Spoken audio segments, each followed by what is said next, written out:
I didn't have our thing queued up here. I know it's hold on, everybody.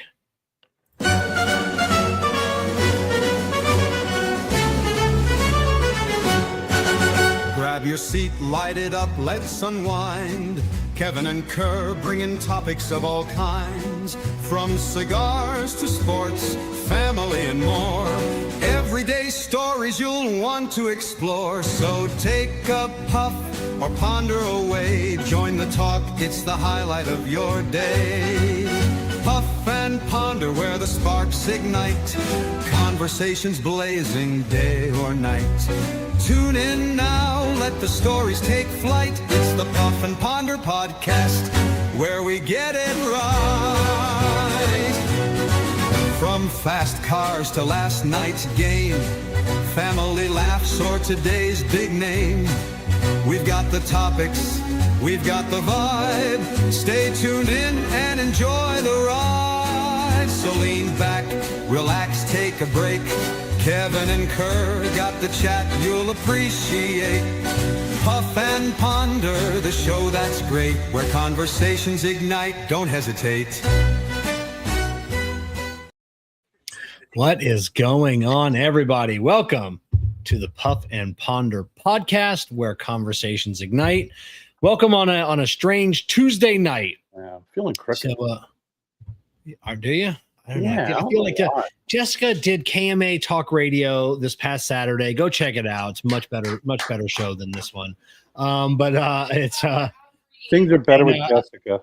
But she messed with my chair. She messed with my microphone. Now I'm all like you. I'm discombobulated. I feel like I'm up higher than I should be. I don't know. Great. Now you touch Jessica. You had to listen, Jessica. You invoked her name. Everything is stationary. You move the microphone. You move the chair. Listen, you're talking to someone clinically diagnosed with obsessive compulsive disorder. I know if my chair. The only thing I did do was raise the chair. Yeah, you raised the chair. Now I just put it down. Now I feel like I'm way too low. So I don't know. So yesterday I had a dental visit. I had a temporary crown put in, and then a couple of cavities. And this new dentist, she cannot be 22 years old. Can't be. And I don't know. She's a little rough. I'm telling you. Not gentle. So, not gentle. She did say at one point, she was looking over my chart and everything else. She's like 1977. And I go, yeah. She goes, well, you look good for your age. And I'm like, I didn't know how to accept that. Yeah. You look good for your age. What the hell does that mean? We had when I was at the optometrist, one of the assistants that was in there who's doing all my eye exam, busted out one of those comments about when I was talking. She's like, oh yeah, well, I hope that when I get to your age, I was like, you're sitting there talking about your future, and I'm sitting here freaking cursing my present. Told me. Yeah, I know. Yeah, I didn't know how to take that, but yeah, it was and then she had to stop like twice, because they had like a couple of emergencies come in. I'm like, listen, I'm here. Yeah, you already started on me, so I don't know. I kind of like my old dentist, because like the cavities were they were tiny. Like the doctor's like, yeah, I mean, I could probably fill these in 5 minutes. It's like little spots. Like this is actually the first time I've ever even had like where they shoot you with a needle, Novocaine or whatever the hell they use. Normally they just like a couple little spots they just drill out. I don't, they don't even numb me up. They're like, these will take a couple minutes. Don't worry about it. So she fucked me all up. So that's why we're back on Tuesday. And you went to North Carolina. Yeah, I went to North Carolina. But yeah, I actually, when I was in college, I during a game I blocked a punt. When I blocked it, his foot came up through and hit me in the mouth and knocked 3 of my bottom teeth out. And so I had to go in and get crowns put in. And they had to do root canals and everything else. It was all fucked up, all jacked up. And I remember, at the end, the Novocaine start wearing off. And they're like, yeah, we can shoot you up. I'm like, just muscle through it. Just get it done. Yeah. And that was the last time I ever said muscle through it, get it done. That was That's it. Now this doctor didn't. She doesn't believe in always needing a root canal with a crown. Like that's like been like a big thing the last couple of years. Like the overdoing it of root canals. You don't always need one. And like we're really the only civilized nation left in the world that still was doing root canals with every crown. Yeah, because it's money. You know, they think that you have to kill it, but it ends up killing a tooth, and it's not good. I could attest to it with my, you know, with some of the crowns I've had put on, you know, in my mouth over the years, and you know, getting teeth knocked out and whatever. You know, the longevity is just not there when you do that. But yeah, we were in North Carolina. Joe was down for the weekend with his girlfriend. And Saturday night we went to a escape room. Oh, did you? Yes. That was pretty interesting. Oh yeah, what was your escape? I've never been to one, but I've seen like, and I know what they are. So like, what was like your? Well, Jen, like, was there a theme on that one, or? Yeah, it was Jen's friend. It was supposed to be a haunted one. So it was supposed to be like this serial killer. Like we're, you know, and we're getting these clues, and I'm like, if I'm gonna do this, I gotta have a couple bourbons beforehand. So at this point, my sleuthing skills were not very sleuthy. But it was, you know, it was pretty cool, a lot of fun, and that was the whole theme. But her friend told her that it was really scary, and the lights go out, and someone grabs you and stuff, and it was like, nah, it never happened. No. But it was pretty cool. I mean, you know, there was like 3 sections, you know, of the 3 or 4 sections of this escape room, and I'd do it again. It was a lot of fun. You know, I thought it'd be scarier. Yeah, but it wasn't. You know, so I'm like, I would have, you know, I'd rather go to, you know, one of these big haunted houses and stuff like that and goof around there. But we did that Saturday, and then Sunday we went up to North Carolina and we went to Caesar's Head National Park, which is great. Then we went to Brevard, and as you saw, they call it the 3-mile twist or something. I can't remember what it is, but it's just 3 miles of winding road going up the mountain. Yeah. and Joe drove up, and when we got up to Caesar's Head and he parked, I was like, all right, man, you did a great job. Give me those keys, bro. Yeah. Driving time's over, man. He did a good job, though. I mean, it wasn't. It's definitely, you know, when you're a passenger in that, it's not as fun. Yeah, exactly. Yeah, we're doing a couple haunted things this weekend. Saturday we're doing JC Newman for like 3 days. I think it's Thursday, Friday, Saturday is doing like the haunted basement tour of El Rouleau, the factory. Oh, yeah, so it's not like haunted, like where people are going to be jumping out. They're just going to give you like the tour and, you know, tell you all the which I've heard some of the ghost stories and some of the freaky, which you gotta, you know, there's got to be some freaky things that happen in there. I mean, the factory's well over 125 years old. Well, yeah. Two of the like the founder and then like the founder's son, like they both passed away in the factory, like in the same office at the same desk. Right. So you know, that's yeah. So there's some things. Then we're going up to Busch Gardens and doing the Hollow Scream on Sunday. Yeah, do that. They do that Carowinds. They do Scarowinds. I'm up in. Yeah. Carowinds. I've heard about that. And Carowinds, yeah, it's pretty. Yeah, and then like Orlando. Yeah. There's quite a few places. I think there's one like out in California. That's like the famous one, like the theme park that does a really big one or something. I don't know, but they do it at Hershey now too. Oh, do they? Yeah, Hershey used to do they do Christmas Candyland, and that's actually pretty cool. It's around Christmas time. You know, if you ever get up in that area, especially when there's snow, it's so much better. But because when you go into, I don't know if you've been to Hershey Park before, if it's been a while. No, I haven't. Yeah. You go into Hershey Park, like the first part of Hershey Park is all these shops and stuff, and it looks very like European, you know, throwback European, you know, design. You know, brick, brick roadways, but you know where you're walking. Just the different peaks. That everything is architecture is just so beautiful. Thank you, Marcel. And it goes, before you go into the park. So all that's decorated for Christmas. Then they always have like the real reindeer. They got Santa Claus there, so it's a lot of fun if you get a chance to get up there. Yeah, that would definitely be fun. It sounds fun anyway. So, what are you smoking tonight, Kev? I am smoking something extra special. So, I am smoking another sample from. This is going to be the Cigar Prop 10-year anniversary cigar. So next year, 2026, like middle to late next year, Cigar Prop celebrates our 10th anniversary. Congratulations! I didn't receive a packet for me to taste them. So I'm gonna send you my final pick. So this one is going to be between me and Jessica. We're going to sit down and smoke these, and we are going to determine which one.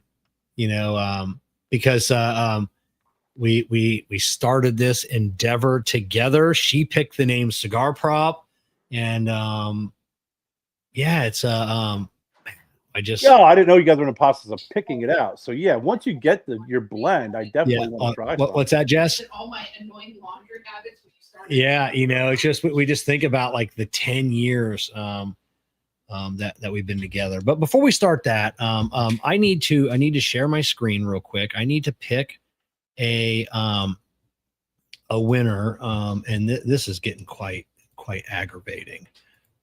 These winners. Why am I got? It's already. It's asking me to. I already put my picker in. This is make sure you follow me on Instagram. We're giving away on Instagram the Corona Cigar of the Month Club. So and that was CCW 2472. Congratulations, CC. And thank you, everybody. Make sure, like I said, we got tons of stuff. I got sitting off here. We've got a new desktop humidor, absolutely beautiful. We're giving this away. The video goes live tomorrow. This is from Glenn Craig. It's actually an electronic humidor desktop. It's actually got a power feature. It's got a fan. It's got a I don't know if it's like a Peltier device in here, but it keeps your not the humidity, but the temperature down. We're giving this one away. The video will go live tomorrow on the Cigar Prop. Does it have a cooling system in it?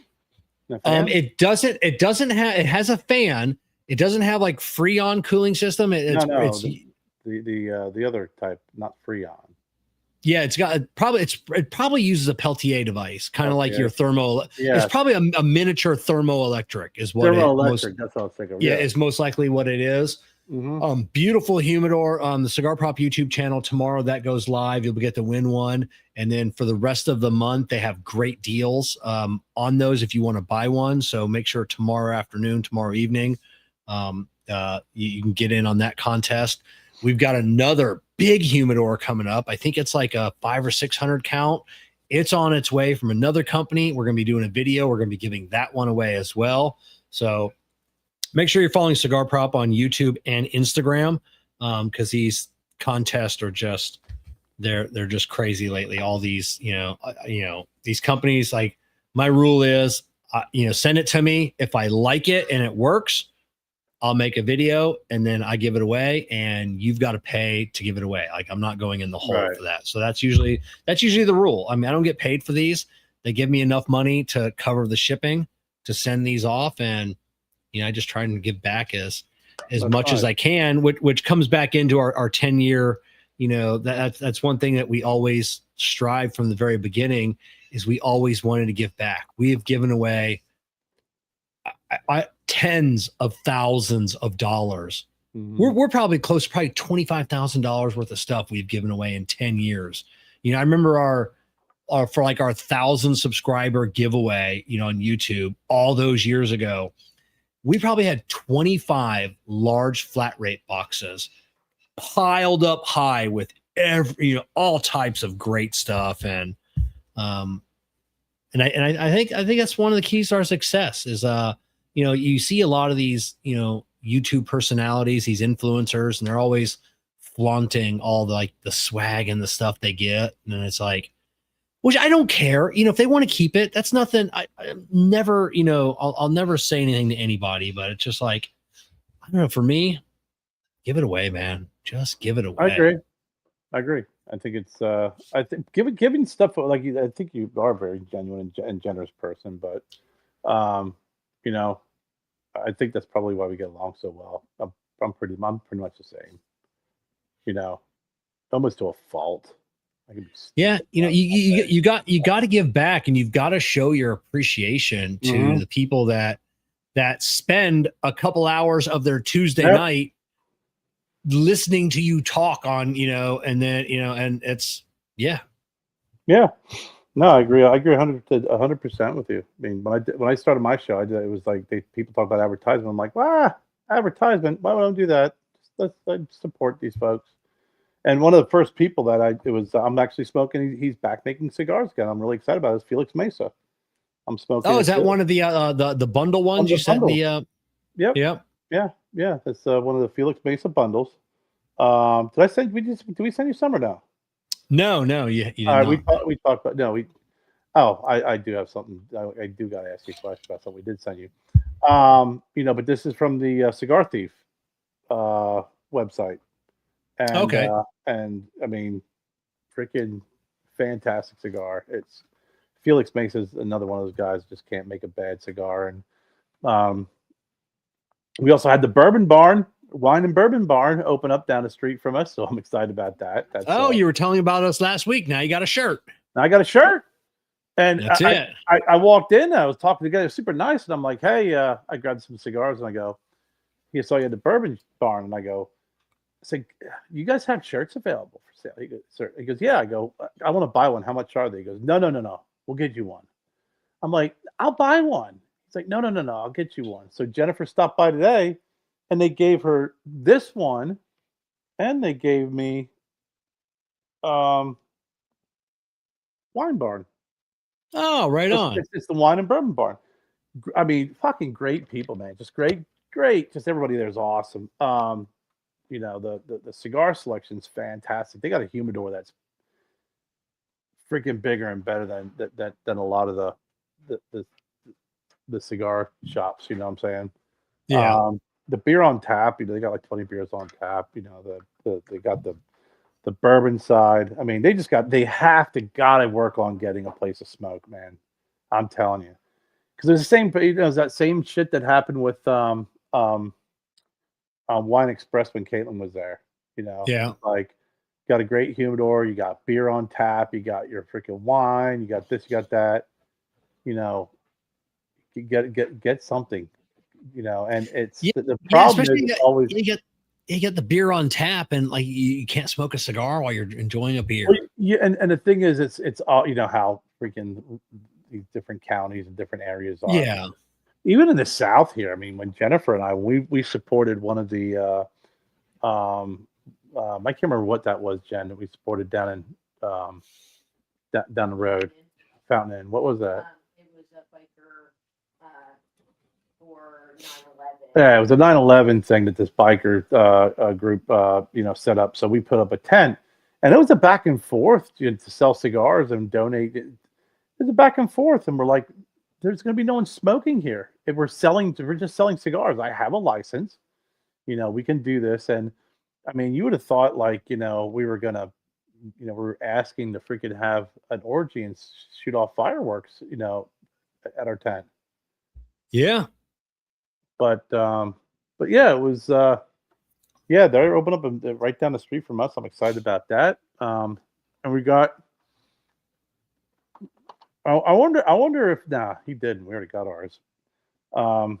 We got our Wolfpack Cigar Club, and it's the spooky selection.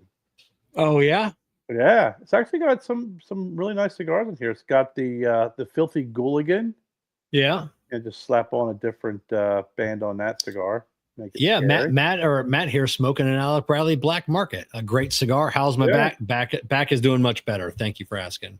The Skullbreaker. Yeah. It's the Thai circuits, and then there's the E-Trout from Lure. You got the Boneyard from Bone Shaker, and then you have the La Bruya from Casa Carabello. So Oh, Casa Carabello, great guy, a great company over there. And the Surrogates, that one, Jessica likes that cigar. yeah, it's a good Yeah, cigar. Yeah. I haven't had it. We actually just got Really? yeah, we just got our Saints and Sinners pack tonight from Tatuaje, Yeah. and we got we got like the Tuxla and the Corojo, like the pumpkin series. We got a really nice hoodie this year. Did you? Nice. Yeah. Got some spooky cigars to smoke this month. Yeah. So, but yeah, it was a fun weekend, and I took off yesterday. We did all of our running around yesterday as well. But then back to normal today, as always.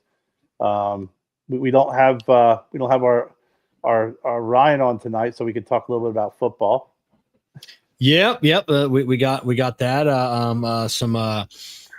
Some good. I don't know if I necessarily agree with the top 5, but I agree with the top 1. Well, the 1 and 2 is a no-brainer. Ohio State. What problem you have the top 5? You got Ohio State 1 and Miami 2, Indiana 3, Texas A&M 4, Ole Miss 5.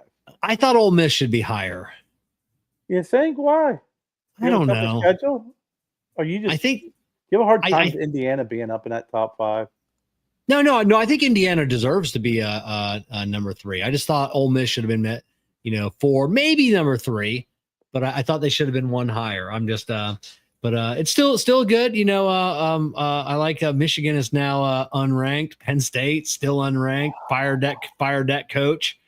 So James Franklin, he's gone, and there was a rumor going around that it was a false rumor that Urban Meyer was going over to Penn State, but that was just a fake rumor.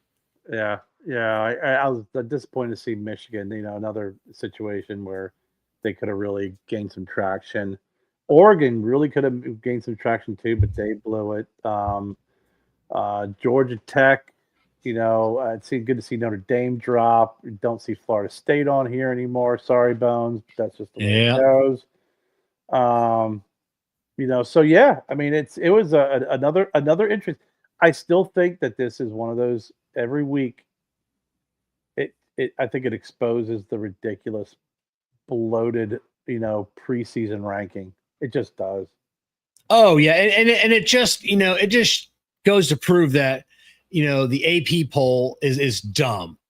I mean, there are people on the AP that don't watch football, and how some of these people are still. Because how many more weeks we got? We got 1 or 2 more weeks before the official rankings come out each week. When do the official rankings come out? Midway, right? Something like that, a little over midway. So yeah, so I think we got another couple weeks, and that's all that everybody cares about. Then we don't care about AP poll, coaches poll, none of that shit anymore. It's only each week's the official poll. So we got some time. Yeah. And I looked this up because I was really curious about this, because sometimes you do see this happen, but they're all undefeated teams are they're in the top 25, because in the past you'd see some of these teams that they wouldn't deem good enough in the top 25 that would be undefeated, and they wouldn't make that ranking.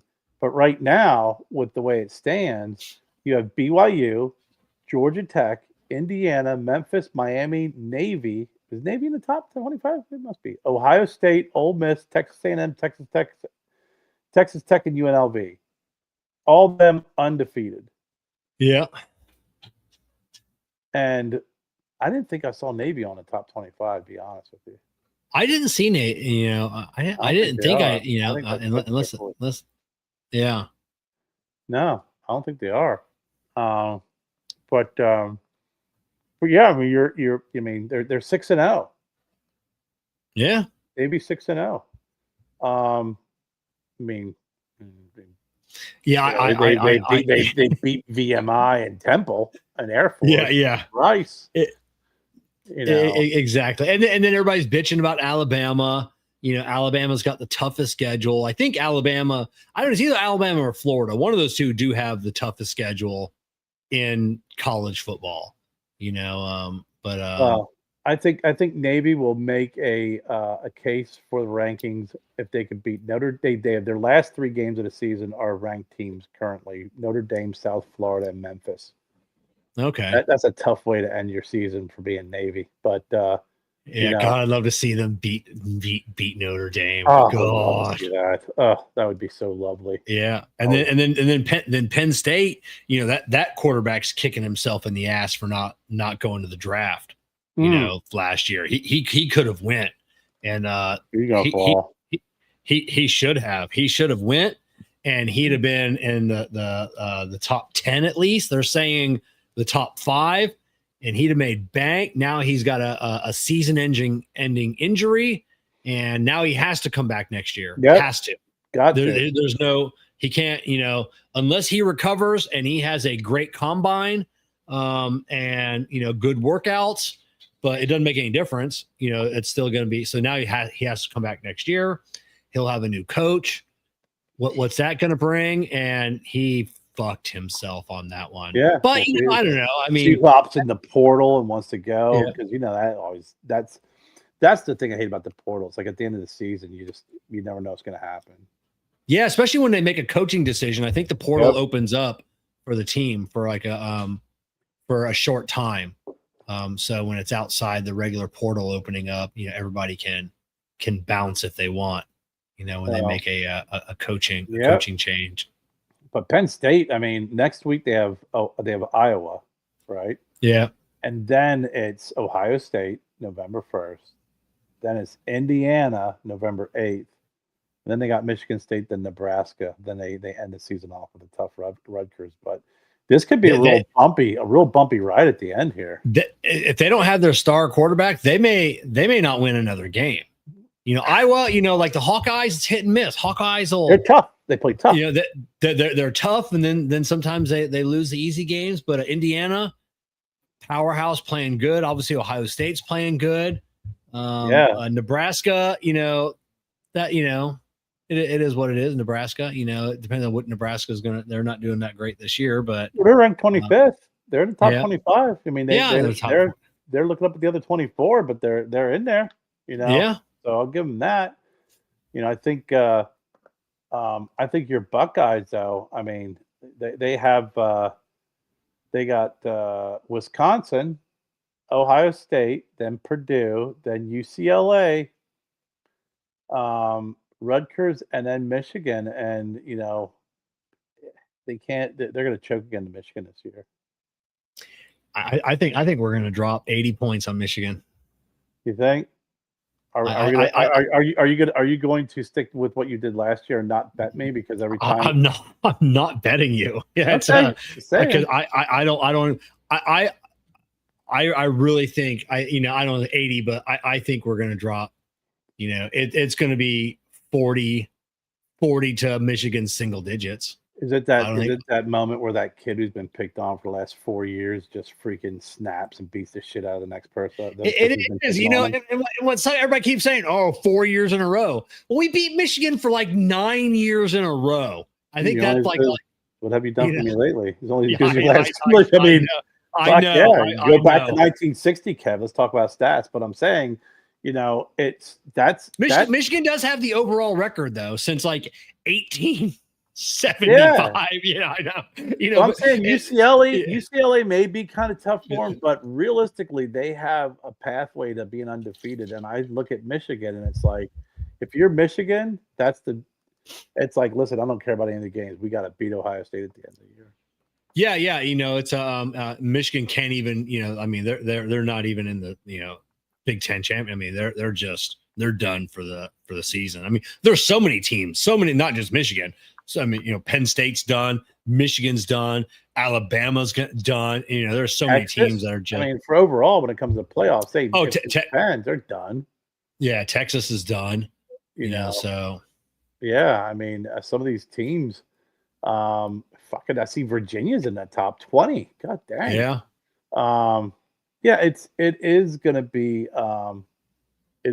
interesting at the end of the season to see where everything shakes out, because I still think there's some more upsets to be had.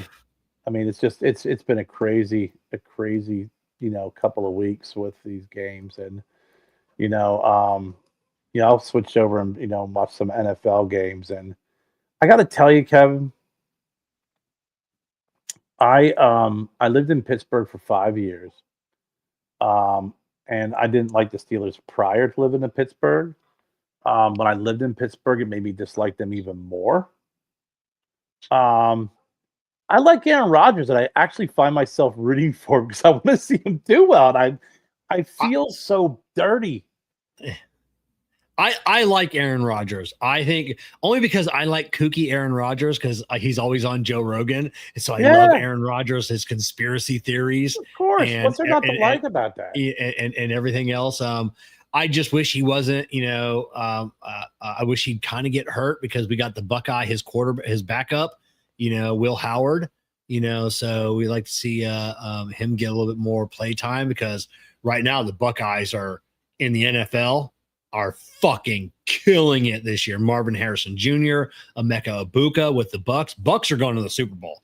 Bucks are winning the Super Bowl. I'm telling you right now. They look tough. I love Baker Mayfield too. He's another one. Baker. I'm trying to. I saw his name on my Google feed. Where did he go to college? For the life of me, I couldn't remember, and I forgot to look it up. Didn't he go to Oklahoma? Was it? I think you're right. I think it was Oklahoma. Let's see, Baker Mayfield, because he had Oklahoma University. You're right. Yeah. Hold on, let me see what he did here. Might be wrong here. And then the Eagles dropped to the freaking Scatterboo Dart connection. Yeah, University of Oklahoma. That's where he went to school. Yeah, I thought so. Yeah. And then the Eagles lost to freaking the Giants. Yeah. The Scatterboo Dart connection. Yeah. Those two guys are just fucking nuts. They are. They're just a little. They're a little off, but the Eagles look terrible. I mean, have you watched any of Scatterboo play this year in the NFL? Only and I didn't get it, none of the live games. I catch it on my Sundays are so packed. Sometimes I'll have the Dolphins game playing in the background, but I try and wake up Monday morning. Actually, I try and catch college replay Sunday morning on ESPN and then watch Monday morning. Mm-hmm. The last 2 weeks I have not caught, so I'm only catching in like my Instagram news feed or my TikTok or my YouTube, the reels of the various games and the plays within. So I've seen Scatterboo doing some stuff, and so yeah, I mean you gotta watch his highlights. He's the guy's just he reminds me of like a Mike Allstott, Yeah, I do think Allstott had more talent. I don't want to say that because Scatterboo could throw the ball and he could catch all stuff. I just think Allstott was just a different breed. But he reminds me of Mike Allstott. Just that, initiate contact. Will run through you, and I think he's a tough kid, and I hope he continues to do well. But he's going to have that moment, I think, where remember Christian Okoye. Yeah, running for the Charger or for the Chiefs when who was that? Was that Atkins who the safety who hit Christian Okoye? He played for Denver. They were playing the Broncos. It was oh crikey, Steve Atwater. Yeah. And that's a name I haven't heard in a while. Yeah. Christian Okoye never ran the same ever since that yeah. That brought him down to earth a little bit. Yeah. So you hear, these college players, especially after the first couple weeks or even after training camp, with the NFL teams, like they hit different here. And, well, because you have these kids going against grown ass men, and these are grown men. They're not kids in college, but they are kids. But then they're going up against, you get a kid out of college, and then you put him in, and he's going up against a a Ray Lewis, Yeah. these 30-year-old Ray Lewis, Yeah. and you're a 22, 23-year-old rookie who's, first or second round draft pick. And I mean, we used to hear it, when I played, it was a smaller school, but even Kevin high school kids coming in, and it was like, they come with their all state, jackets, and they'd be like, dude, it's a different, it's you crank it up another level. Doesn't matter if it's Division 3, Division 2, Division 1, it goes up a whole different level and cranks up. You have some kids that are like packing up their stuff with their state championship football, jacket with all the different awards on it, because they never got hit as hard as they did doing a crossing pattern, to the point where they freaking didn't know who they were for about 5 minutes. Yeah. Oh yeah. It's a different kind of game, and it's the same. My sophomore year, we had a guy by the name of Kevin Folks who transferred in to our school. He was all ACC punt returner, like the year prior. He played at Maryland. He was a safety. And watching him out in the field, it was like watching a man play football with a bunch of kids. Yeah. It was, and he used to, we had Frenchie Fuqua, he's so fast too. His son played for the Steelers. He's Frenchie Fuqua. So he called him Frenchie. He did an out and up, and Kevin acted like he was beat, and they aired the ball out, and it was almost like he was teleported from where he was to arriving right when the ball arrived. He hit Frenchie so fucking hard, and I never seen a man cover that much ground in my life that was not on a vehicle. Yeah. Live, it was pretty impressive. So you get some of these premier, Division 1, pro athletes that they're big, they're strong, and they're fast as can be. It's frightening. Yeah.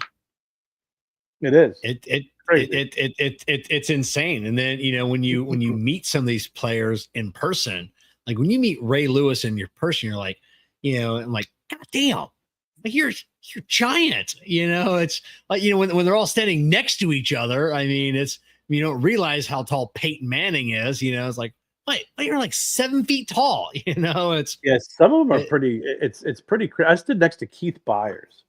There's an old Buckeye, right? He's Buckeye. Yeah.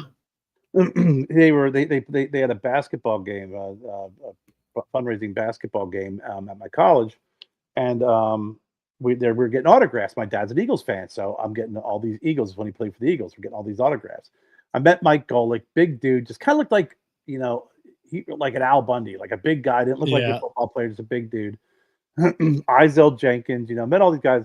I stood next to Keith Byers, and I'm like, dude, he looked like he was only about 6'1", so he's about maybe just a little bit taller than I am. Probably weighed about the same at the time. We're probably about 245, 250, 245, whatever. But just imagine a human being with all their features exaggerated by about 75%. Yeah. Like he even grabbed a pen and his fingernails were like that big. Like everything, all his features, everything about him was just larger. It was crazy. And I was standing next to him. I'm like, I'm about the same height, but the same weight. But he looks like a freaking inflated, crazy humanoid version of a man that's 6'2", 240. They're just more dense. Like you look at them and they're like, oh, what are you like? Like, what are you like 350 pounds? It's like, I'm like 225. Like, God, how dense are you? It's just, they're 100%. Just thick. Yeah. Everything. That's the only way I could describe it is every feature, every body feature. Yeah. It was like, if you looked at his pinky fingernail, it was about the size of my thumb fingernail. Yeah. Yeah. Like everything was just so much bigger about him. And it was just like, I could not imagine tackling this man, because in pads, it probably looks he probably looked like a lineman, Oh yeah.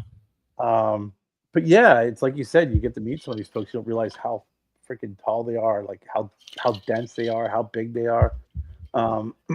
It's pretty impressive, and more importantly is the speed of the game on how fast they are. Yeah, that's the scary part. You got someone that big moving that fast. it's pretty frightening. Oh yeah.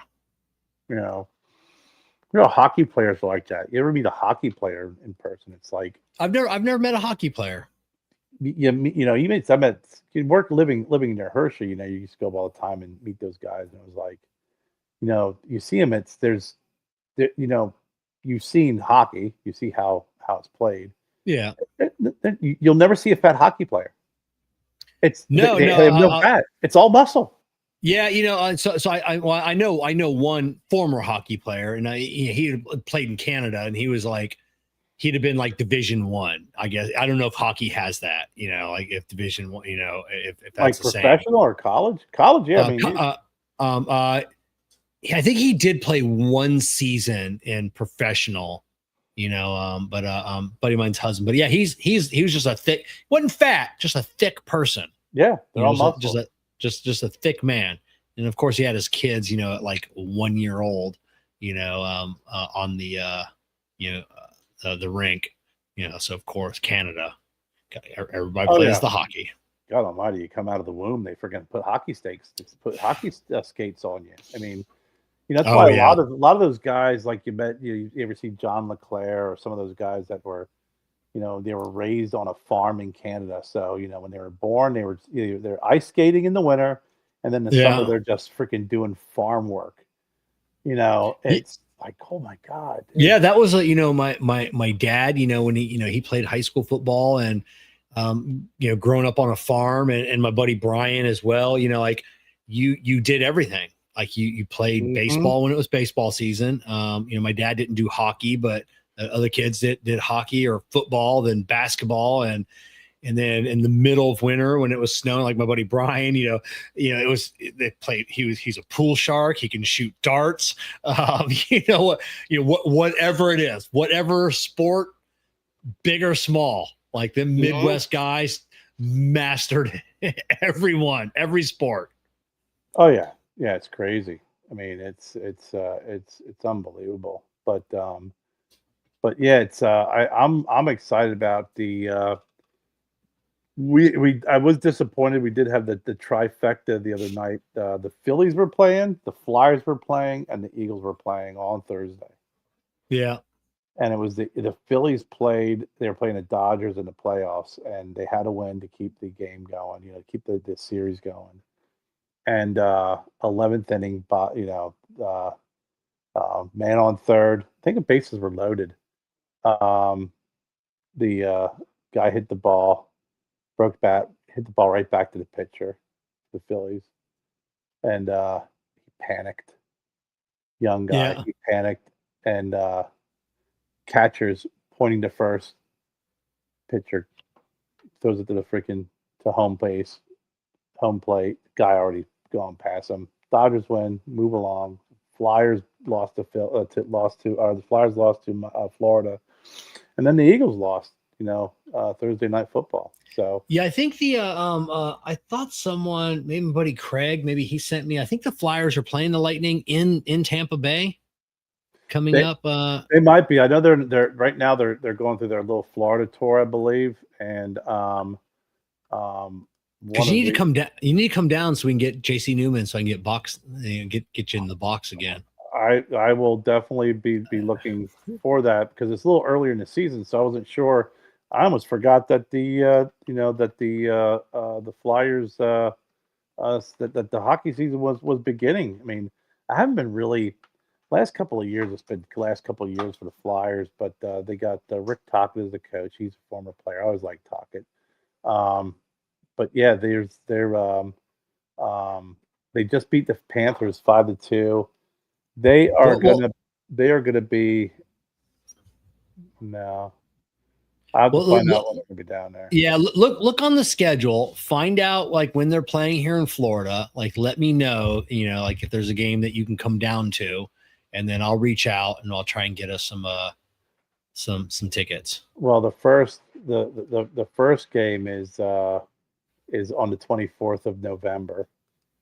Down there. Yeah, right around Thanksgiving time. I know, and we're supposed to be going up to Pennsylvania. However, I love my family, but if I had tickets to the fucking Flyers Tampa Bay game, Down at the JC Newman, freaking smoke a cigar and watch hockey play. I think. Yeah, I'll tell you, it does not get much better than that. So yeah, so keep an eye on those, and we can might have to pull out one of those. I'm not really sure if I can make it. I think it's a bad time. Got some work going on here. It's kind of crazy. Yeah, I don't even know. I think that's the only time they meet. Oh, really? Yeah, that's a kick in the ass. Yeah, I mean, they play 2 games in January in Philly, which does us no good. Unless they show it in a big screen and you can sit there and smoke cigars and watch on TV, that'd be worth the trip too. But it's I don't know what they do on other games. I mean, if you were in Tampa, and like I said, even if you didn't go into the stadium, outside is like a million square inch TV. They got bars set up, and it's a whole party. Like we're Craig and I were like walking through. I'm like, you sure we want to go inside?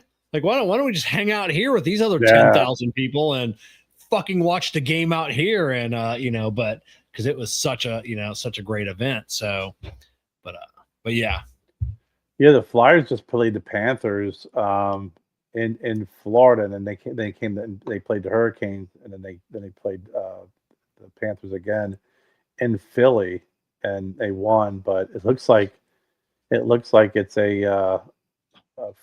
again, Flyers at Tampa Bay on November 24th, and then the next time they play is up in Philadelphia. Oh, yeah. Lightning, and they play the January 10th and the 12th. Both games are up in Philly. Thanks, RJ. Yeah, my teeth are feeling better. A kick in the balls, but anyway, that's it. So it was we went down to a local pumpkin festival this Sunday with there was 10 of us. All my grandkids were there.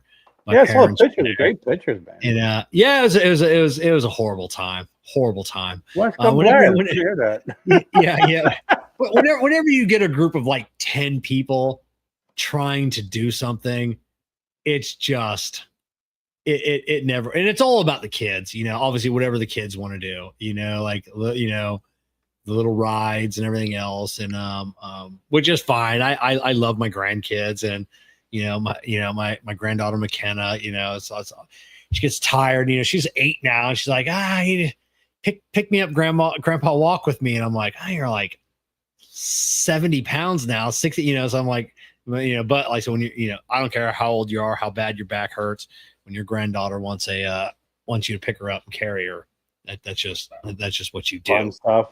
So, but it was funny at the end. We just gotten off this shitty hayride. Shitty, man, like the world's worst hayride.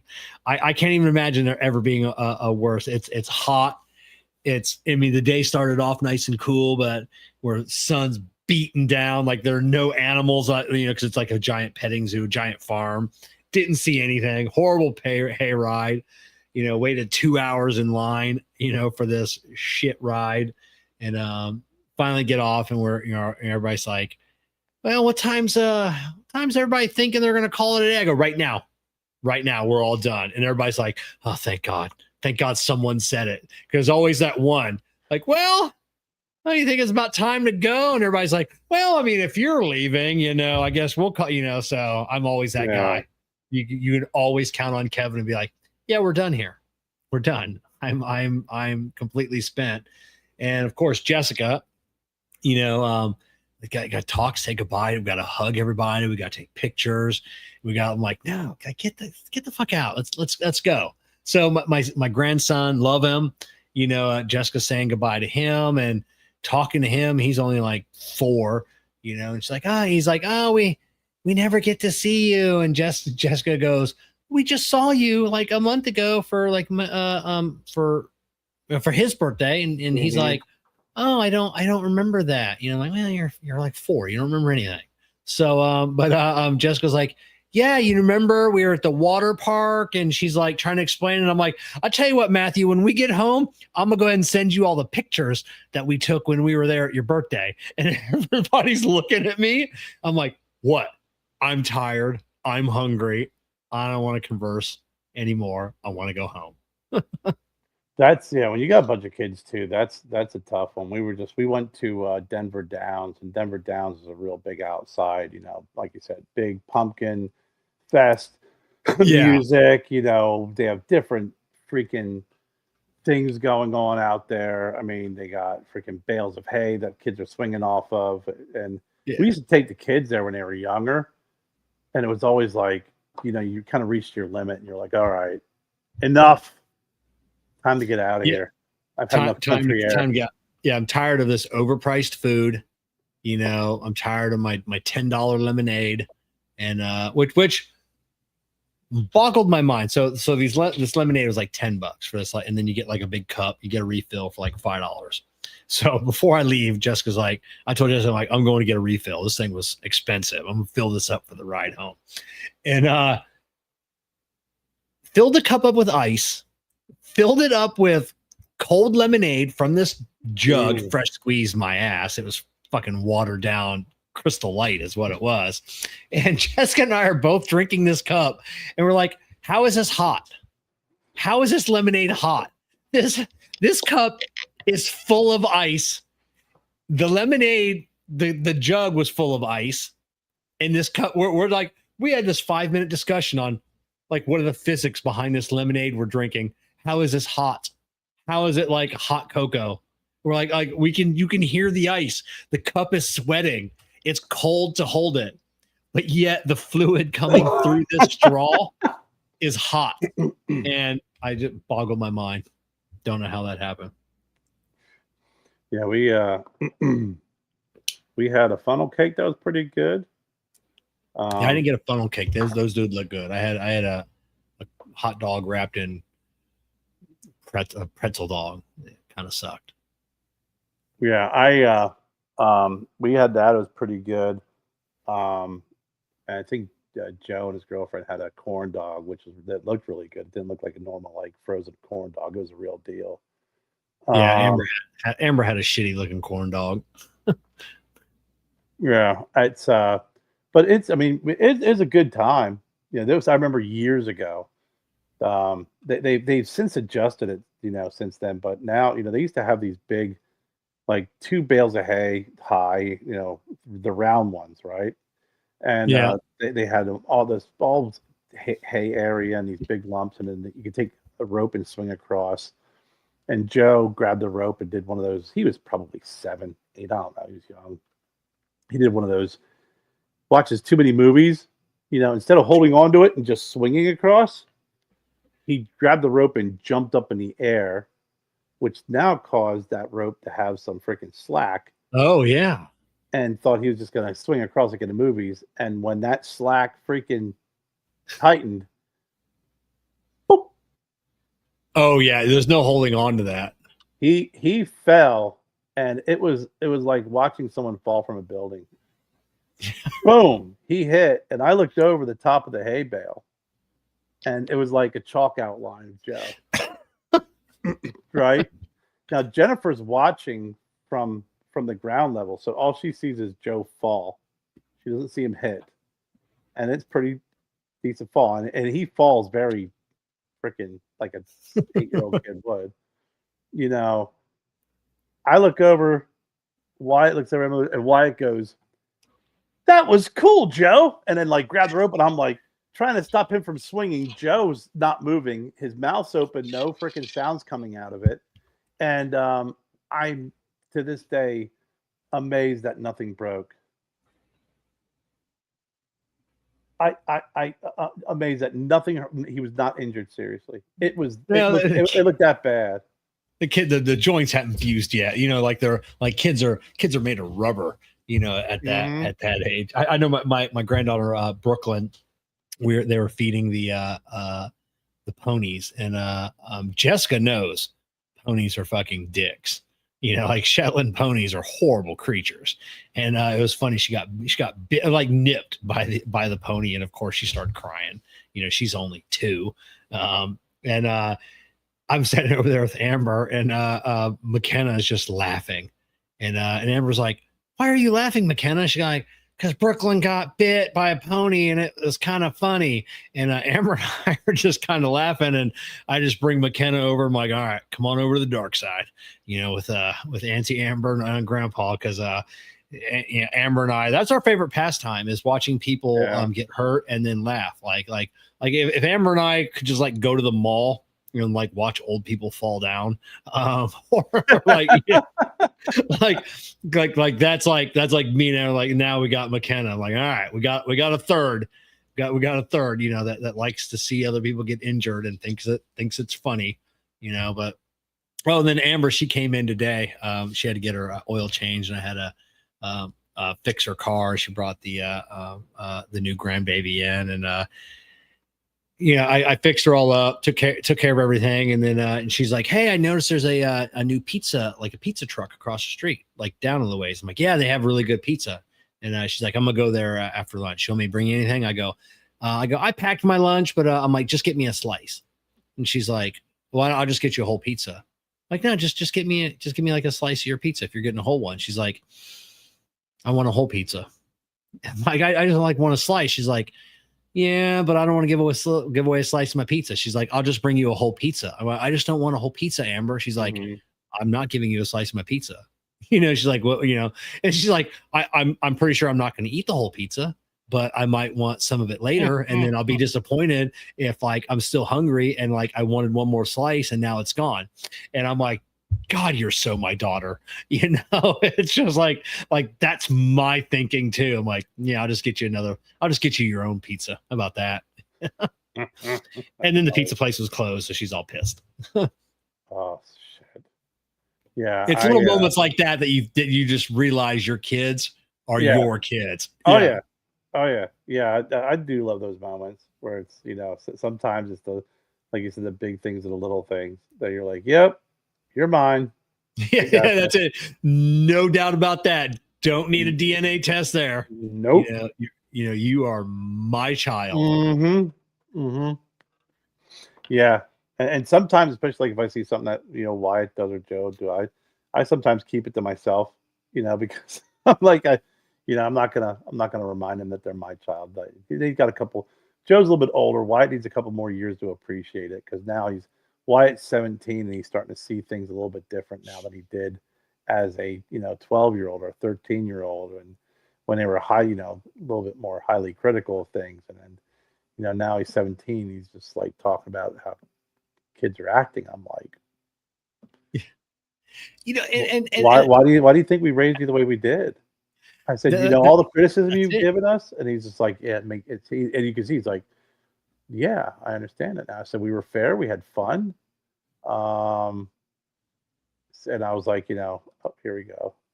RJ, I love it. Very happy about the firing of the Penn State coach. But there are things that I'm sure Joe does because I know. Joe's obviously, not your biological son, but he's your son. Just like Gabby and Wyatt are my kids. I've now known them. I've been in their lives, same with you, longer than I've been out of their lives, so there's no steps, Gabby's my daughter, Wyatt's my son, Joe is your son, so there are probably things that he does. You're just like, oh, that's my son, Gabby, when Jessica always, will say, because Gabby and I are snack people. So we'll spend 10 minutes preparing our evening snack, ice cream, and we got like fruit and we got like toppings and everything else. And Jessica says to watch Gabby and I craft these intricate concoctions that take all of this time. And it should be like, boy, that is your daughter right there. I'm like, yep, that's it. So yeah, I mean, listen, it doesn't have to be genetics. There's, there are some things that, obviously genetics, there's a lot of mannerisms that I see Joe do that is like, that's Jen through and through. Like it's so fucking, it's like a little mini me, across the board. But when I start seeing shit, and I'm like, oh, that's me 100%. It's like same with Wyatt. He's, when you're, he's looks like me, he's built like me, and when he does some of these mannerisms and does some of this shit, I'm like, man, dude, you are just, you're like you said, there's no denying. But Like you said, it's the little things when when we sit down and we interact with shit, whether we're playing games or we're eating or whatever the case may be, or when we're driving, Joe pulls in a parking spot. He's just like, I suck at parking. I'm like, yep. And I taught him because I suck at parking too. Yeah. Good job, Joe. Good job. I know. Like I could parallel park well, right? Yeah. But if you have me pull into a fucking parking spot that has lines at like a parking lot, I won't get it on the first try. 90% of the times I won't. I don't. Yeah, I'm lucky now if I because my new vehicle, like I'll stop in the middle of the parking spot, put it in reverse, and then just put it back in drive. And then my front cameras and my back cameras come on. So now I can see all the lines. I can see everything in front of me, and I am an expert parker now. That's awesome. I do cheat with the back camera for my for my alignment with the lines of the parking spot, on parking lot. But that's the only way I could do it. And before we go far another step further, Kevin, do we want to hear from Fogbox? Yeah, let's hear a word from our partners over at Fogbox. Let's be real. Most travel cigar cases look the same. Black, boring, forgettable. But Fogbox, they're doing it different. Every Fogbox travel case and lighter features custom hydro dip graphics, from bold patterns to badass designs that pop. These aren't just tools, they're statements. Whether you're at a lounge, a campsite, or on the beach, Fogbox gear stands out while keeping your cigars protected and fresh. Plus, the quality is rock solid. Airtight, rugged, and built to handle wherever you take it. If you're still carrying around the same black plain cigar case everyone else has, it's time for an upgrade. Visit fogbox.com and grab something as unique as your cigar taste. That's fogbox.com. Built to travel, designed to stand out. It reminded me, I never felt closer to Gabby than last week when she was in there, because she's learning how to cook she makes her dinner every night, these intricate Asian meals that she likes. It's usually different versions of ramen. Mm-hmm. And she was making something that wasn't turning out right, and Jessica was trying to help her, but Gabby was getting frustrated. And and at one point, Gabby's like you don't need to yell, and Jessica's like, I'm not yelling at you, I'm just trying to have a conversation. And I'm in the back room and I go, and I just yell, and it was just, and then it was like one thing after another. And it's like all of these things that Jessica says to me constantly. I'm just trying to help, I'm like, I just kept laughing. She's like, shut up in there.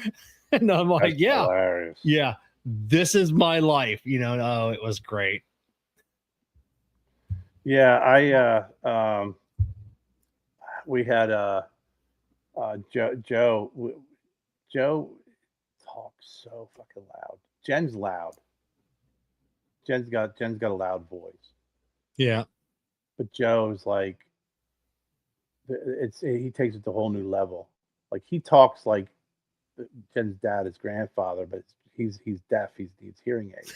Yeah. So we're standing. We're in a restaurant. We're sitting there talking, eating, and he's sitting there talking. And I just look at him, and he just looks at me, and goes, "What?" And Jen goes, "Joe, like, who are you talking to?"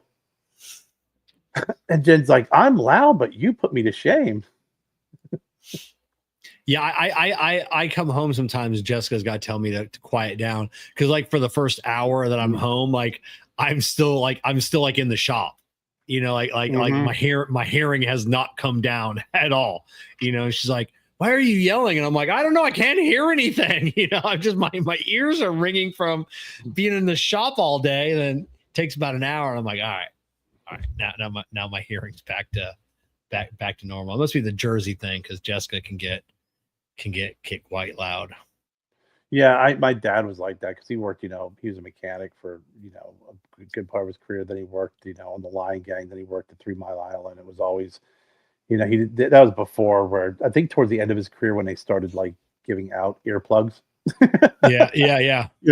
So like you'd walk into a room and the freaking, the TV's on like 10, Yeah, I noticed when I was out with my knee injury, I didn't realize how quiet the TV, because I said it usually goes from like 1 to 100, and I always watch it at 50, a nice even split in the middle. And I remember, well, like when I was down like in my knee injury, like it was down in like the 30s, and then and I could hear it, and then like my first or second, third day back at work or whatever, turn the TV on. I'm like, something wrong with the TV? I can't hear it. I was like, oh, hey, Yeah. I gotta turn that fucking volume back up. Yeah, it's I gotta keep Jen keeps this. She's another one too. She keeps it nice and freaking high. I think there's something wrong with her hearing. I do. I need to get It must be a genetic thing. Yeah, I need to get some earplugs from work. Like there's a company that makes like OSHA approved ones. That they're not like Bluetooth. You just keep them in. They're like shooting, where like any loud noises, it blocks it out. But if you're having a conversation, you can still talk. Which reminds me, I forgot to bring. I have my new ones. Like, have you tried the new open ear earbuds? Actually, really good. I bought a new set. Yeah, they don't go in your ear canal. They actually just like go into like the top part of your ear, so you can actually hear everything that's going around you. They work crazy good. So they're not shooting. What's it called again? They're open ear earbuds. So a lot of companies, because there's a lot of doctors, like I think it was what do you call them, like audiologists or something.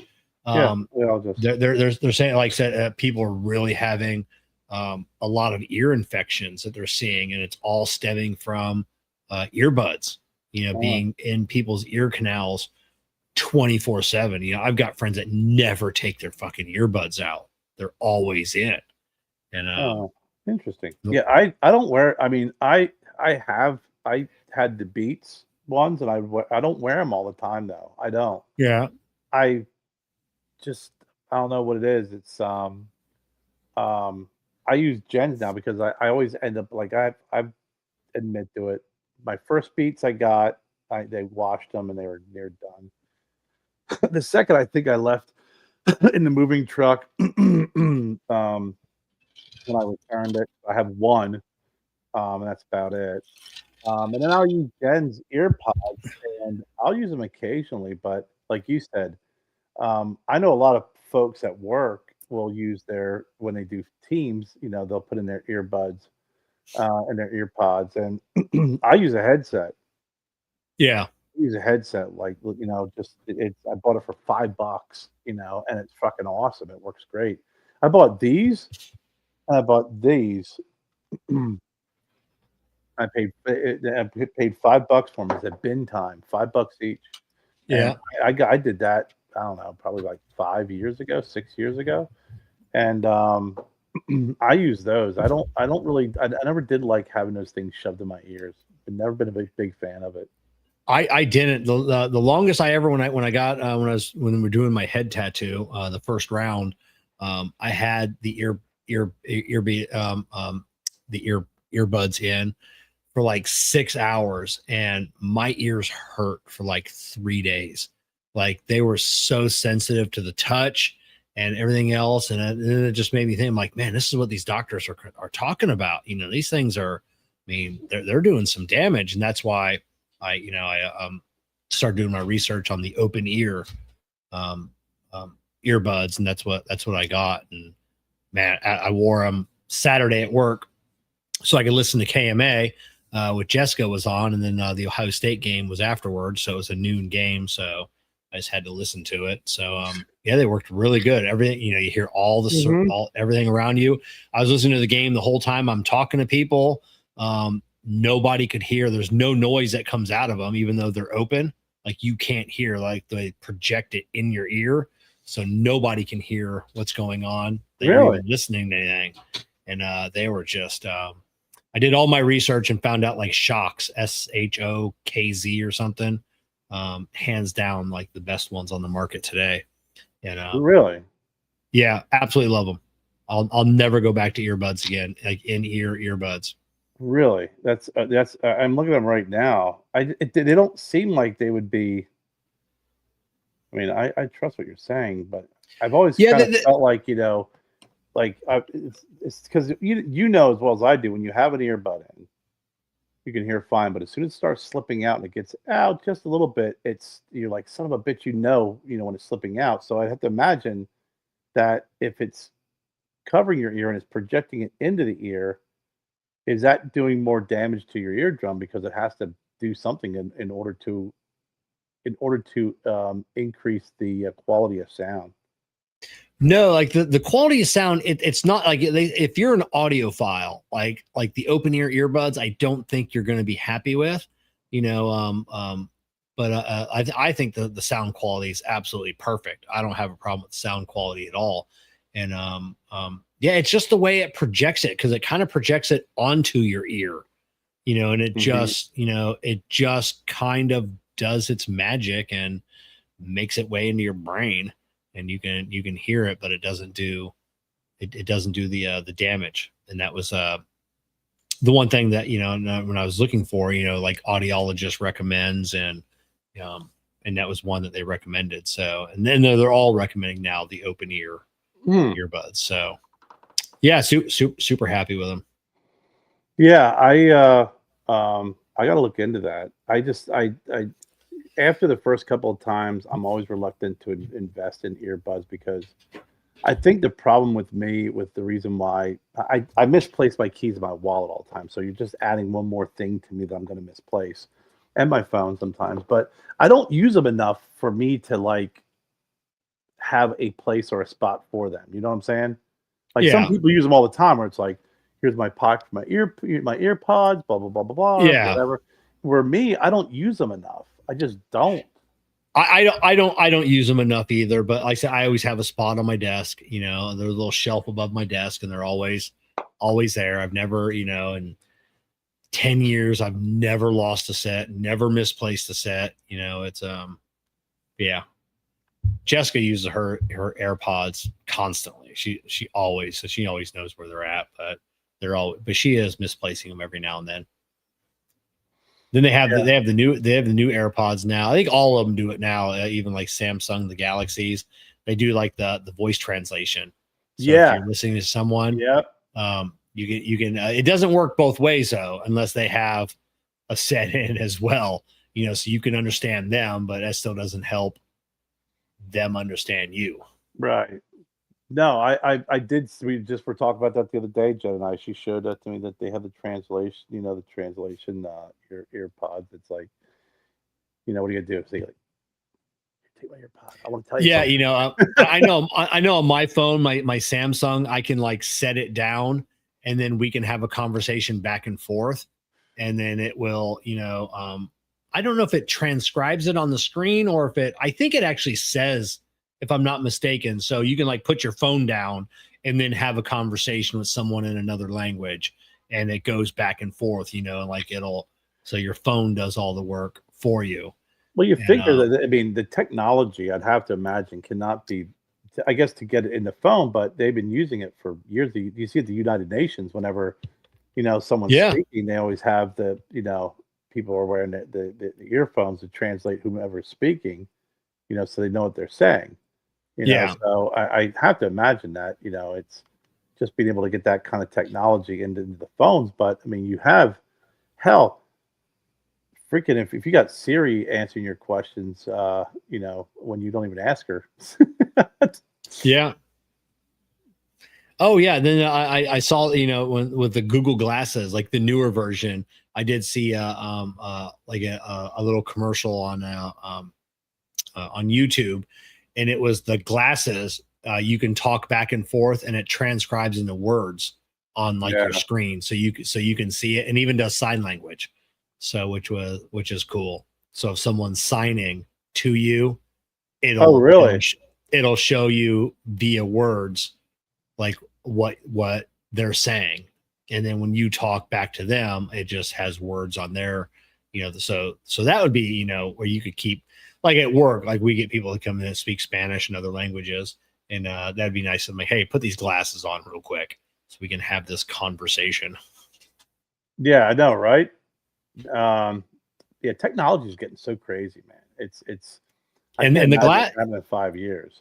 And the glasses, everybody Tim Cook with Apple is the only one. Everybody's saying that the age of the smartphone has only got 5 more years and the smartphone is dead. It's all going to wearables. It's all going to glasses.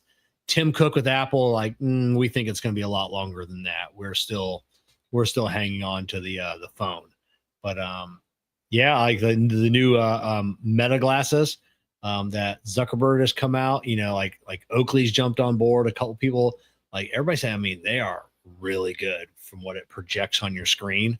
And a lot of companies are betting on wearables is going to be the tech of the future.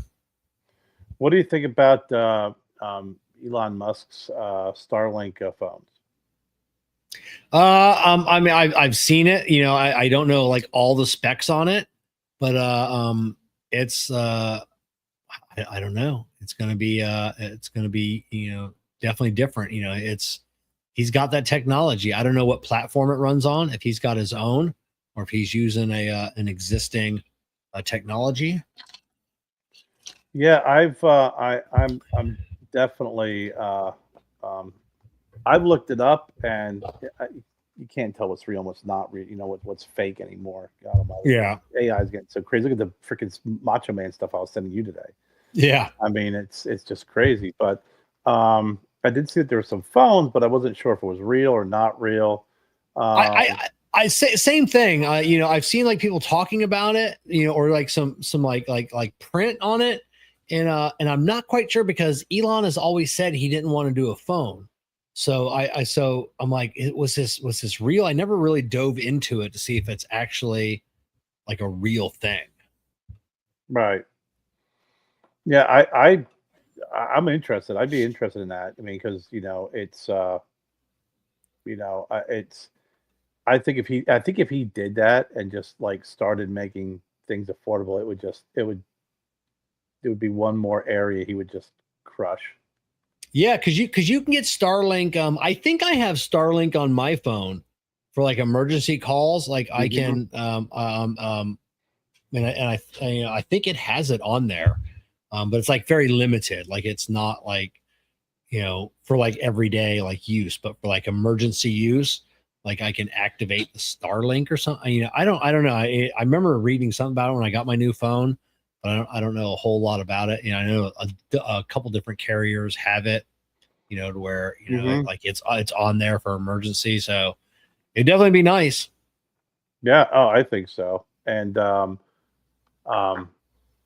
mean, I think that, you know, I think if he comes out with phones and it's one of those things where he can make it affordable, plus you get the and it make the phones affordable and even a service affordable, I'd love to see that. Yeah, because there's a couple companies doing that. Anduril, you know, I don't know if you've looked into Anduril, and that guy that owns that company. You're talking about a wacky guy. He was actually he invented the what do you call it? The virtual reality, the one that Facebook bought for like $5 billion or whatever. That was his company. He invented all that. Now he's doing all he's a military contractor now building rockets and a whole bunch of shit, you know, drones and planes for the military. But the one thing that he said, he never wanted to get into the private sector. It wanted to keep his company military. But the one thing he is looking at, he said laptops. Because laptops have gotten outrageously expensive for no reason. So he goes, that was one thing that he was considering being the first thing, is just bringing down the price of laptops for the average person. You know, he said, there's no reason a laptop shouldn't be $100 in today's day and age. Like everybody should be able to get a laptop. So and have a good one, not like a shitty Chromebook or something. Yeah. I mean, we were up upstairs and I had these old Toshibas that Wyatt and Joe used, and it was like, I remember we got them. You know, they were, you know, it just fucking. There's no reason why they should have just crapped out as fast and as early as they did. You know, I know you're not an Apple person, but that's the reason I like Apple, because I know a lot of the junk that's out there when it comes to all the viruses and shit. You know, it's all It's all against. They don't like Bill Gates. They never liked Bill Gates. Yeah. You know, a lot of that shit does not impact Apple and their operating system. It's all, you know, Microsoft, and Yeah. you know, and it's, you know, I think that's the reason. One of the reasons why I've had my laptop now for I've had it fucking goddamn probably close to 10 years, 9 years. Yeah. And in the time I've had this, I probably have had like I had a Surface work computer, Surface Pro that lasted only a couple of years. Yeah. Jessica's got a Surface Pro she's been using for a couple of years. I had another, but I had one of the original Surface Pros where they used this this chemical cooling system, and it had the fans because it's so small. Yeah. And I used it so much that it freaking would that area that part ceased to function. It broke. So then it used my computer would heat up, and it would shut down to cool off. So I knew based off of my work schedule, I would get ice packs, the blue squares. I'd wrap it in a towel and I'd put that against the back of my computer to keep it cool throughout the day. And then one day I was working and the freaking screen just popped out. That's how hot it got. It freaking scared the hell out of me. But I remember back in the day. I see you mentioned that with my phones when I would be a guest like on somebody else's show or something back in this like the Stickman days, and I would have to grab one of them blue ice packs and I would put a rubber band and I would rubber band it to my phone for, you know, because if you're using it for a solid hour and a half, you know, your phone would be like super hot, you know, or it'd start lagging when it got, so I'd have an ice pack, you know, to the back of the phone. Yeah, I remember because I was like, you know, we were so busy at that time where I couldn't afford to be without my computer for a week to send it back to the company and have them send it back, and I just would laugh, you know, fans and ice packs on the back of the computer, and that freaking I'll never forget when that screen popped out. It scared the living hell out of me. But I mean, the apples that I've had the Apple now for I got a what is that, the Mac Pro? I have the Air. I've had that for a couple of years. I've had the MacBook Pro for several years, and I've actually have the Jen got me the iPad, the bigger version of that. I've had that for over 10 years, and that thing still works great, man. I take that with me. I have all my apps on it, so when I travel, depends on what's on TV, I can pop that on. I can get Prime. I can get all that shit, and it's the screens. It's like having a freaking one of the small, like 13-inch freaking portable TVs like we had back in the day. Yeah, I got I don't know where mine's at. Oh, here it is. I've got the new Samsung tablet. I think I've turned it on 3 times. You know, I'm just not a tablet guy. Right. You know, and it's like, and like the resolution's perfect. You know, I don't know. I'm just you know, to turn it on, and I just use my phone for everything, you know. It was, I know. Even when it comes to like doing creative shit, you know, I still work on my phone, and I could probably clear out my iPad and use that, but yeah,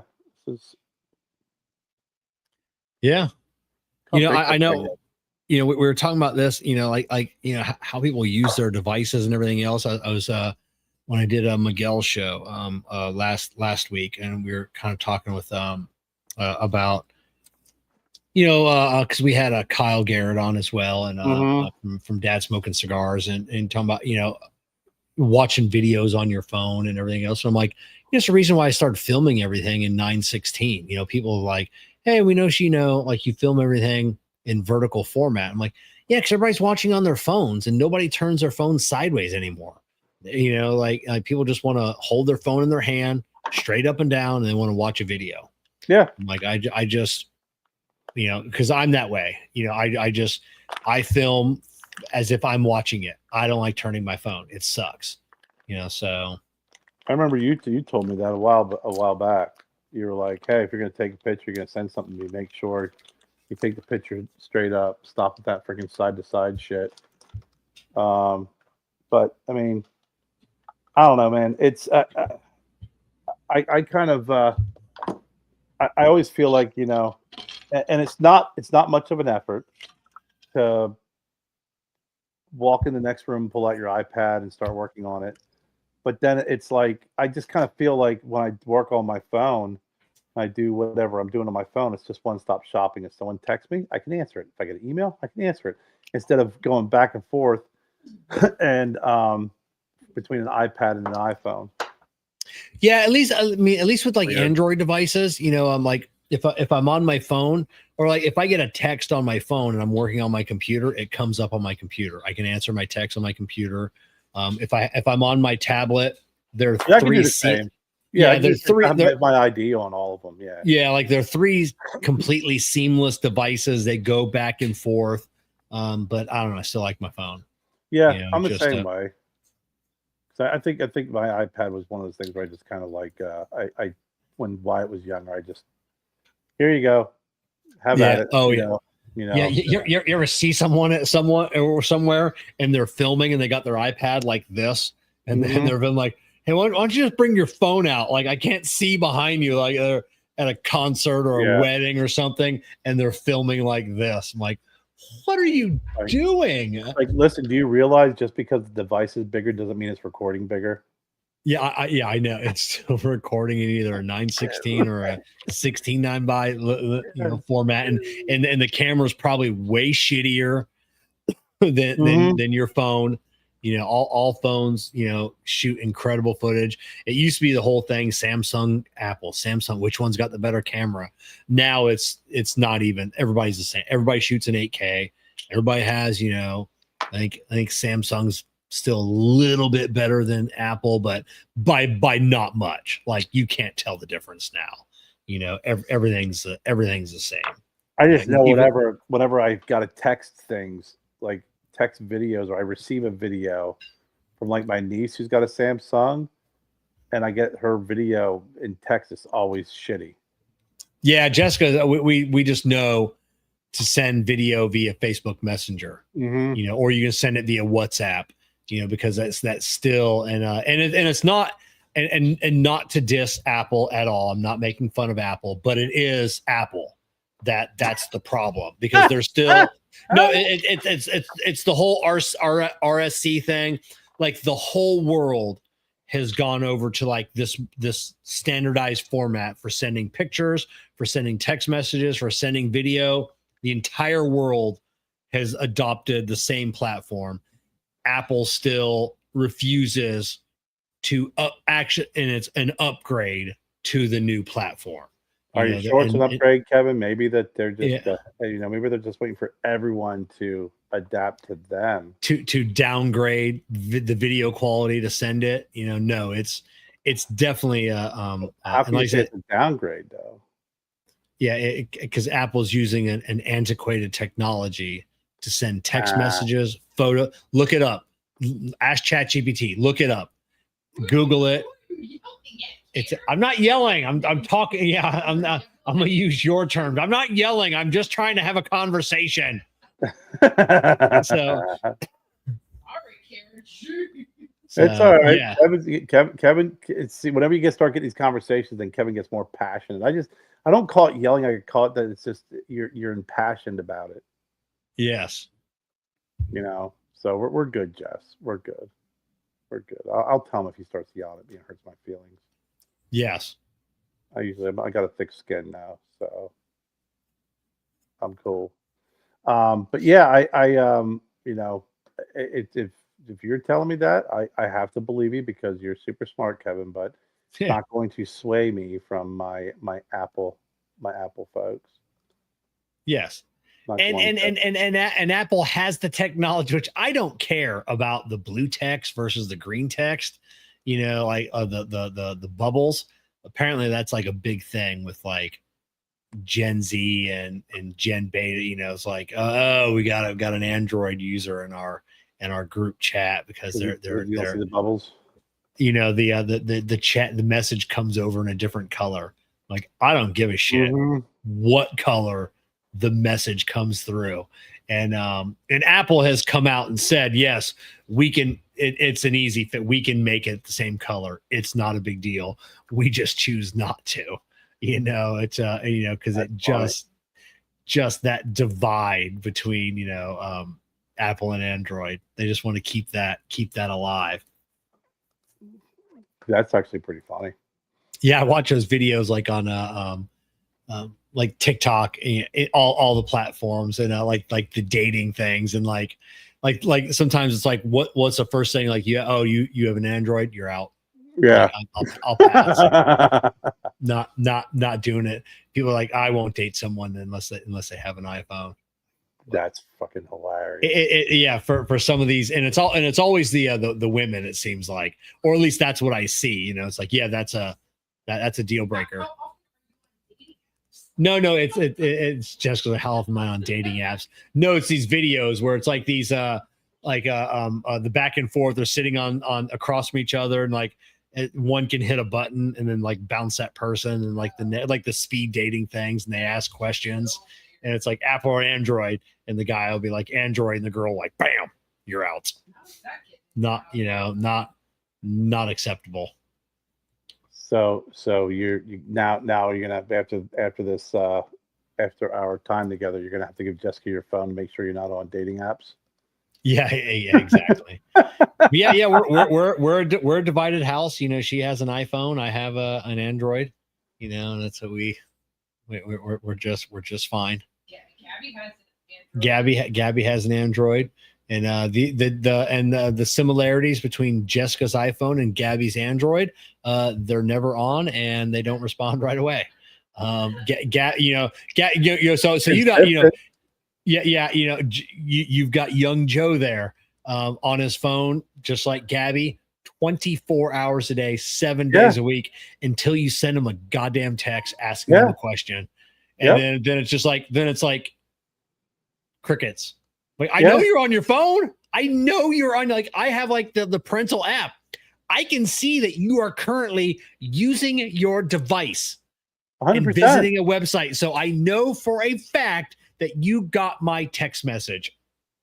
Yep. No, 100%.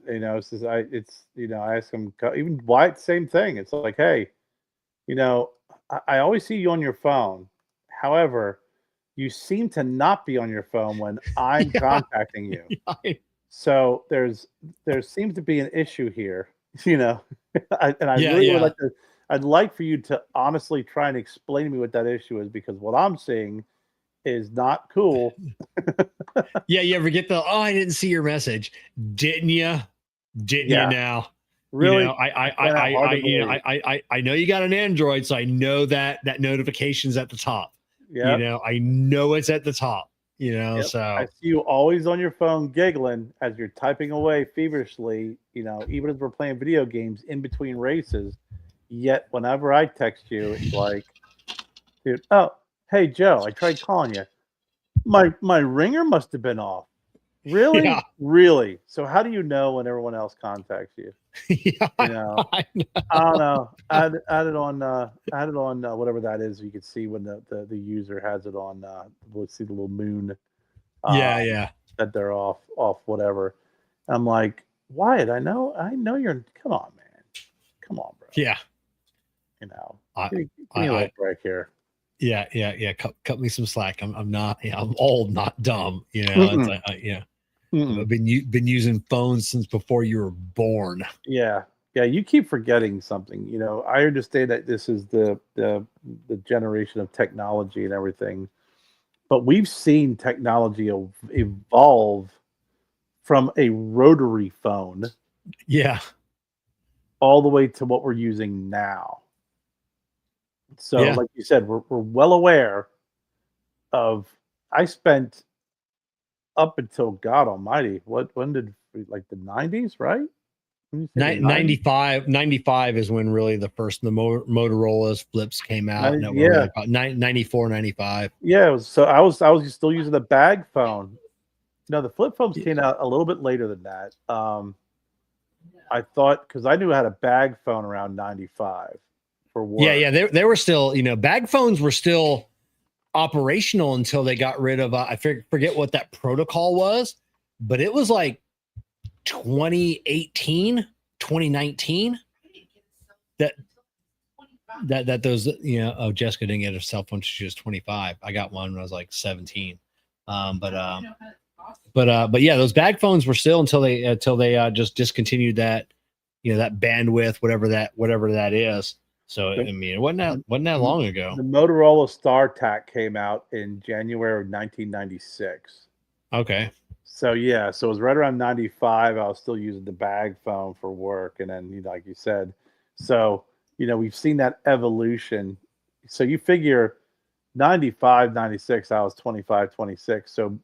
So from year whatever you can remember answering the phone and talking on the phone until 25, I was still using a rotary phone or a push button phone at home.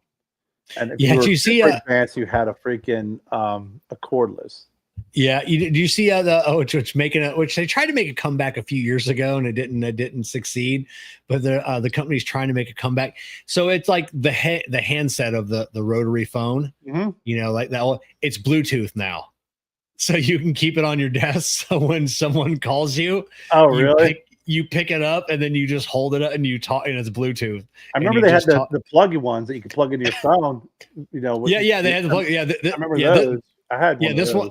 Yeah, this one's Bluetooth now, so you can just keep it on your desk or whatever. So when someone calls, you can just pick up and you can just hold it like back in the day, you know, just or you put it on your shoulder and you talk like that, you know, so you could still you have that attached. Do you ever see those ones that had the attachments to make it more convenient? Yeah. So just hold it. Remember, was it Tommy Boy that had he had a headband attached to his, and it held it on his I should get one of those and just be like, what the fuck is this guy doing? You know, just be out talking on my regular phone. See, the funny thing about that is, you know, it's, you know, these kids will never know the satisfaction of slamming the phone down on someone. Oh, I know. And because you get all mad that you're like, and the greatest thing is too is you know, you can do that. You could throw your phone, right? Yeah. At least back, if we slammed the phone down and broke it, all we had to go do is drive somewhere and spend $15 for a replacement phone. And just plug it in.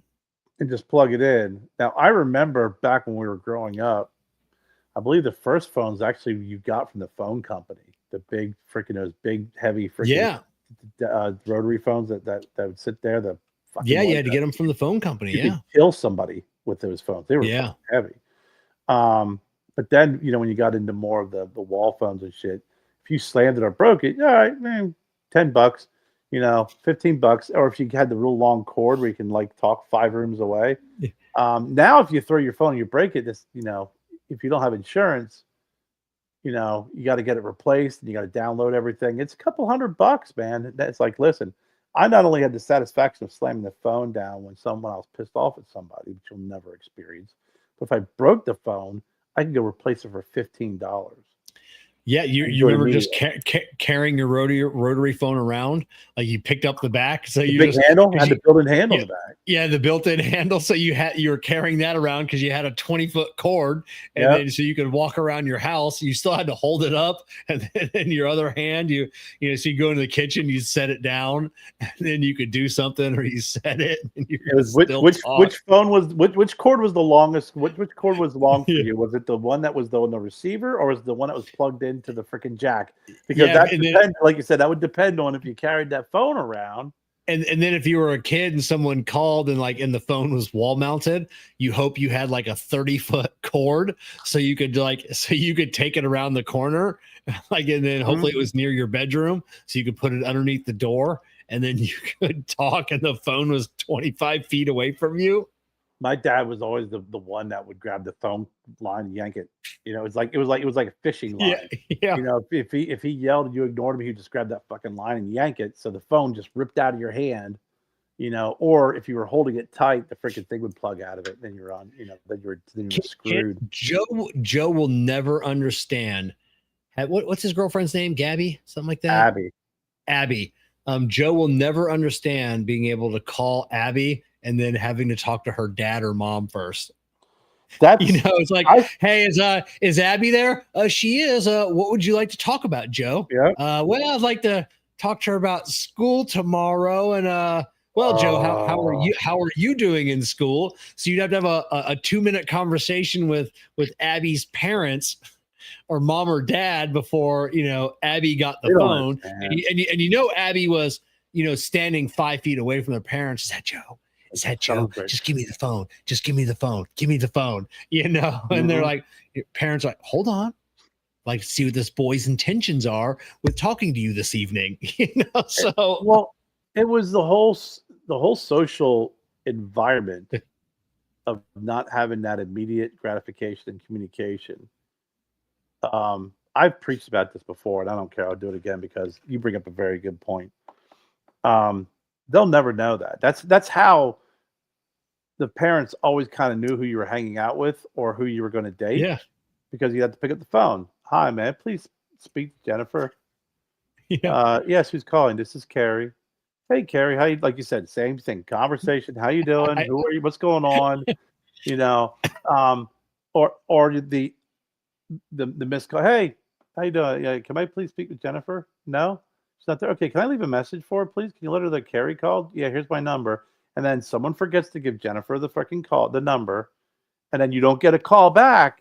You're like, what the hell, man? That's a missed opportunity.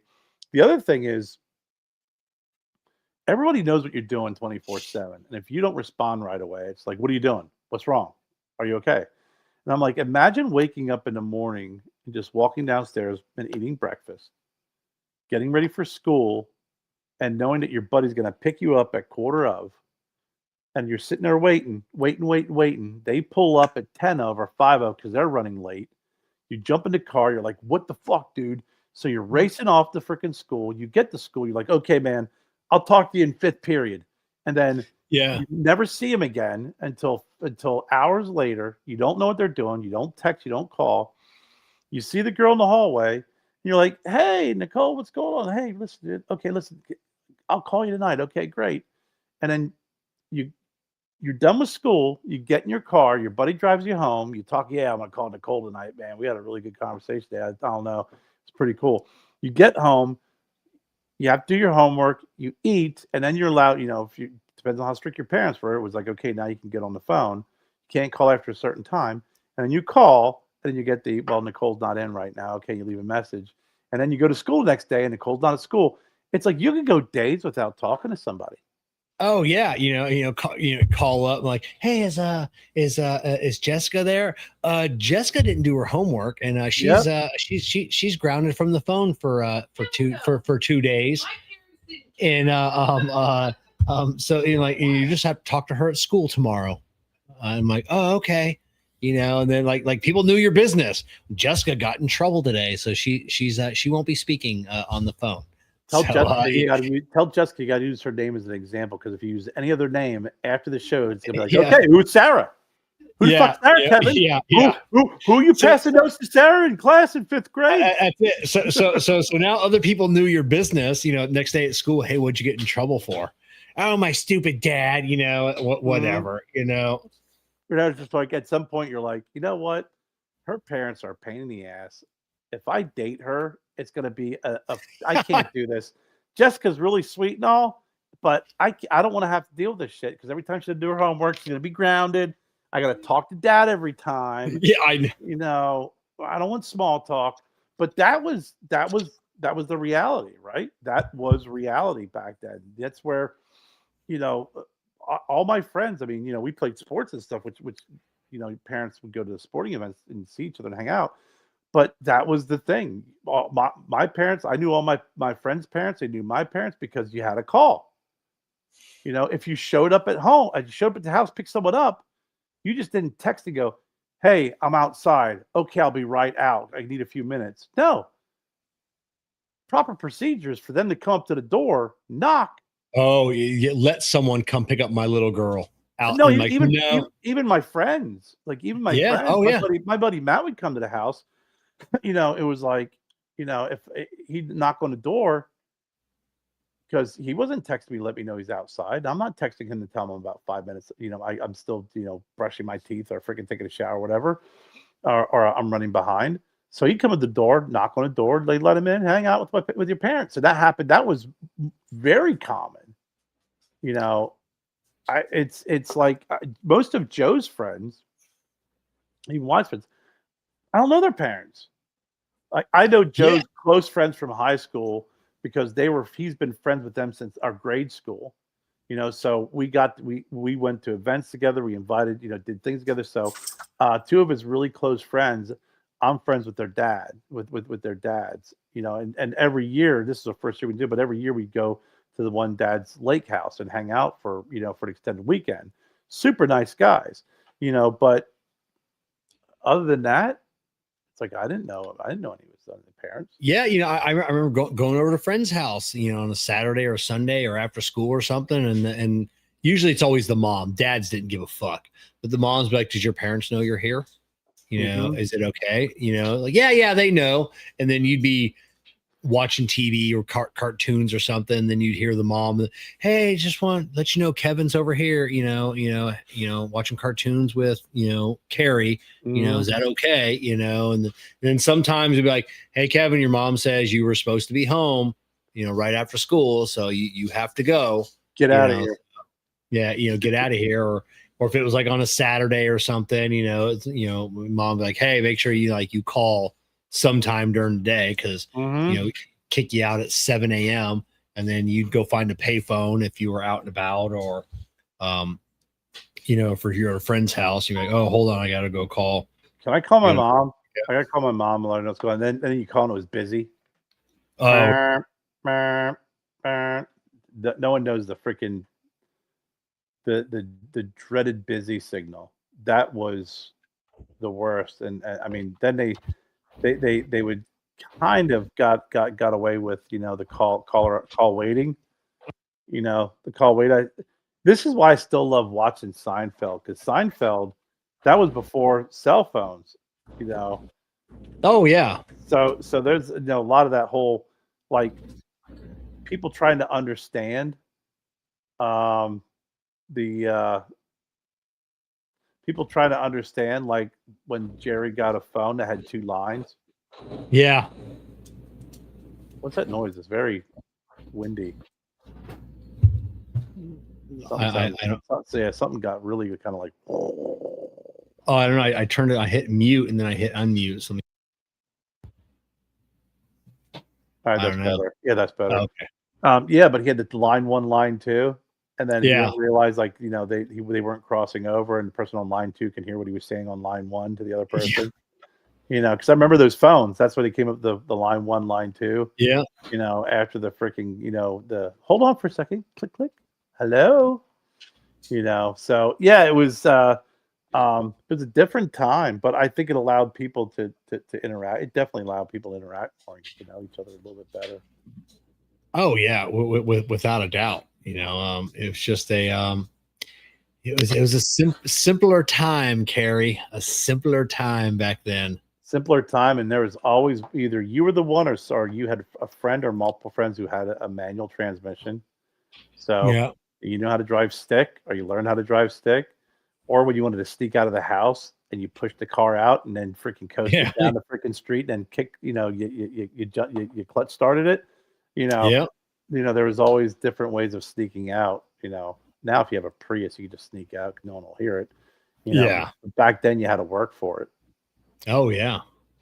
I had a Chevette, and when after we moved out of Chevette, and we lived on this street that was on a pretty decent hill, and the Chevette was smaller and we were bigger. So at night we'd sneak out and you'd have to risk cars coming down, but you'd push the Chevette out into the road, and then you'd hop in and you'd push it down the road, and as soon as you got 2 houses past my house, boom, freaking pop the clutch, then you're off for the evening.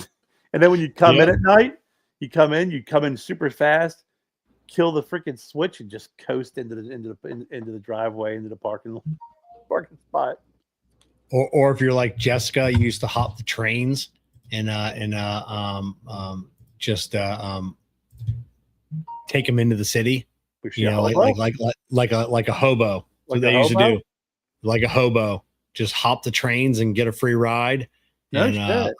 yeah, she's a train hopper. Just hop on a train with her stick and her little bag on the back, like a hobo. Yeah, her biddle. You know, so Wow. I mean, that's pretty risky. You got to jump off a moving train then. yep. Sometimes you got to get on a moving train as well. That's what I'm saying. I mean, there's Yeah. I guess there's a risk reward ratio there that we were I unaware of. I guess so. She was hardcore. She was a fucking delinquent. I hear the stories. She Yeah. was a fucking delinquent. Well, Jen So- talked about when she went into the city, and it was when they said, "Yeah, we drive into the city." Or if they took the train, it was like the proper way of doing it. Jen wasn't like Yeah. freaking, like keep running, grab the handle. Yeah, no, that was Jessica. Run. It's like Yeah. the Outsiders, you know, Yeah. Pony Boy. Oh my god. That's funny. I didn't know that. Yep. Bro, I got to ask you a question, Kevin, because we haven't talked politics for 2 nights or 2 shows in a row. But, yeah. what are your thoughts on? I'm not even going to get into the whole UFO stuff because we still got some more time for 3i Atlas to kind of Yeah. start Still things. making its way. Yeah, it's still making its way. There's still people trying to figure out what it is, et cetera, et cetera. But it looks like Trump negotiated at least a ceasefire and a peace deal and got all of the living Israeli prisoners back. Yeah, I think living and dead. They even exchanged the bodies, haven't they? I knew that the other night they returned some. I didn't know if they got all of them yet or not. Yeah, yeah. So it looks like I think they got 4. Looks here. It looks like they got 4 of the bodies who were returned. They handed over 4 more. So I think before it was maybe about a half a dozen. So they may be in between like 4 and 10. But there's quite a few that are still missing or they're still waiting for. But it seems like I mean Hillary and Bill both gave him props. Yeah, everyone else kind of seems to be like, saying it was a good thing, but circling the drain on giving him credit for it. I mean, like him or not. Yeah, even Schumer came out and gave him credit for it. And I think the only thing that which negotiated that, I think we offered amnesty to Netanyahu because he's still under indictment. So he's going to trial. They're going to convict him. So I think he's going to flee the country, and he's going to come over here. So I think, I think that's one thing that, Trump's like, hey, you need to end this shit. You need to end it now. We're tired of all this crap.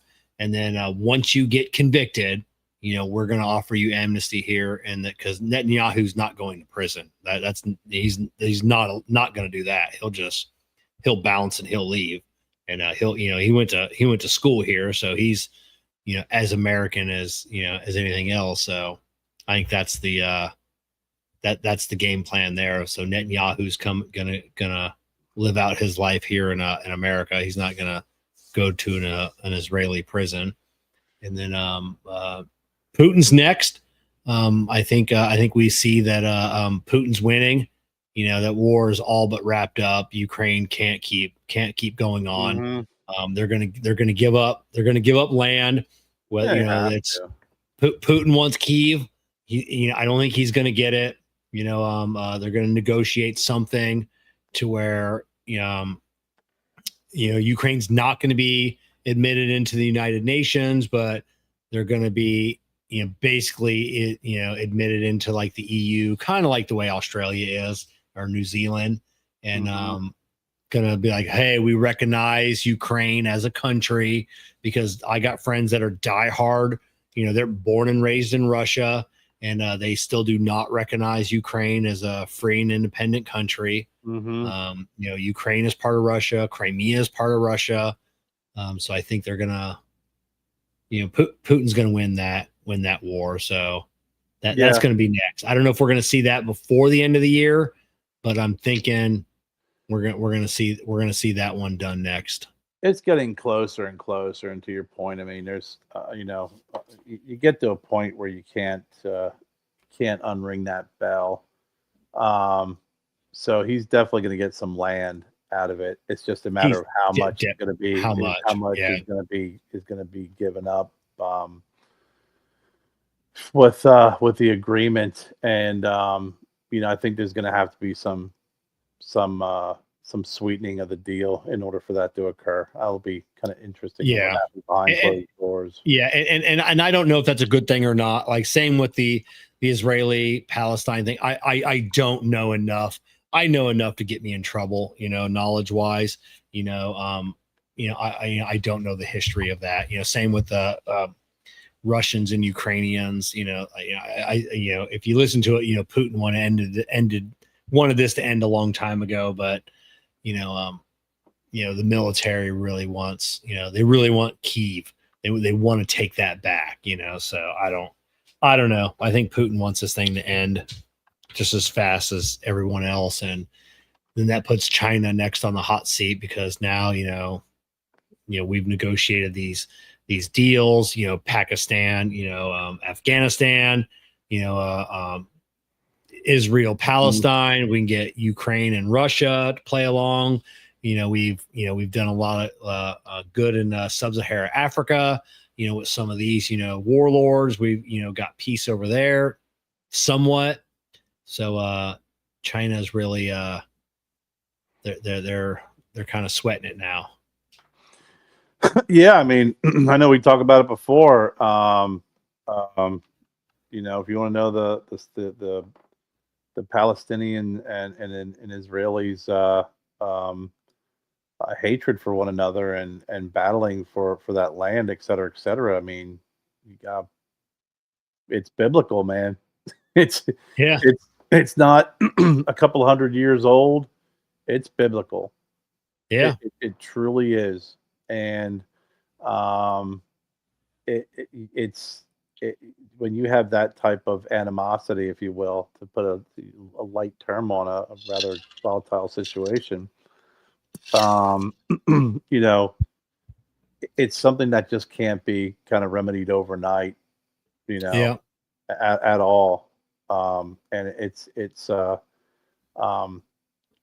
some point you're going to have to hope that, some folks with, let's be real about it. No matter how many folks on either side come to the realization that there's more prosperity than there is out, to gain out of prosperity, or more prosperity out of peace than there is, with what they're doing.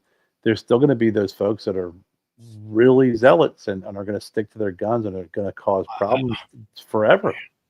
Over, they're gonna, it's over pages in a book, be it the Bible, the Quran, whatever. It's the history of the people and how they were treated and the battles. I mean, God Almighty. I mean, you look back at the history of the Israelis and the Old Testament, how brutal. The Jews haven't had a good last couple thousand years. No, so, I mean, yeah. And it's been tough. I mean, for as harsh and as brutal as they were over there, the enemies were just as brutal and just as relentless. So, like I said, it's the Bible is, in my opinion, I think a great history book that you can really better understand. Kind of what's going on over there, and at least get an idea of why this has been going on. And when you start wrapping your head around it, you realize that this isn't something you're going to learn overnight. You're not going to learn it just by chat GPT or just by Googling it. It takes a lot of research and a lot of understanding both sides. It does. And I think as for as much research as you and I could possibly do, for as much reading as we can do, for going back, we'll never understand what it's like. I mean, we can't understand because we don't live there. We haven't lived it. We haven't been persecuted for 2,000 years, 3,000 years. We don't understand what it's like on the daily, so No, we'll never understand. no. It's just impossible. The only thing I really, and it goes back to kind of my faith, is the one thing that I stand on is that Israel, they are the chosen people, Yeah. the chosen people in the Bible. Yeah. That's what God has decreed, and that's why they've always been a friend of the United States. And when you start kind of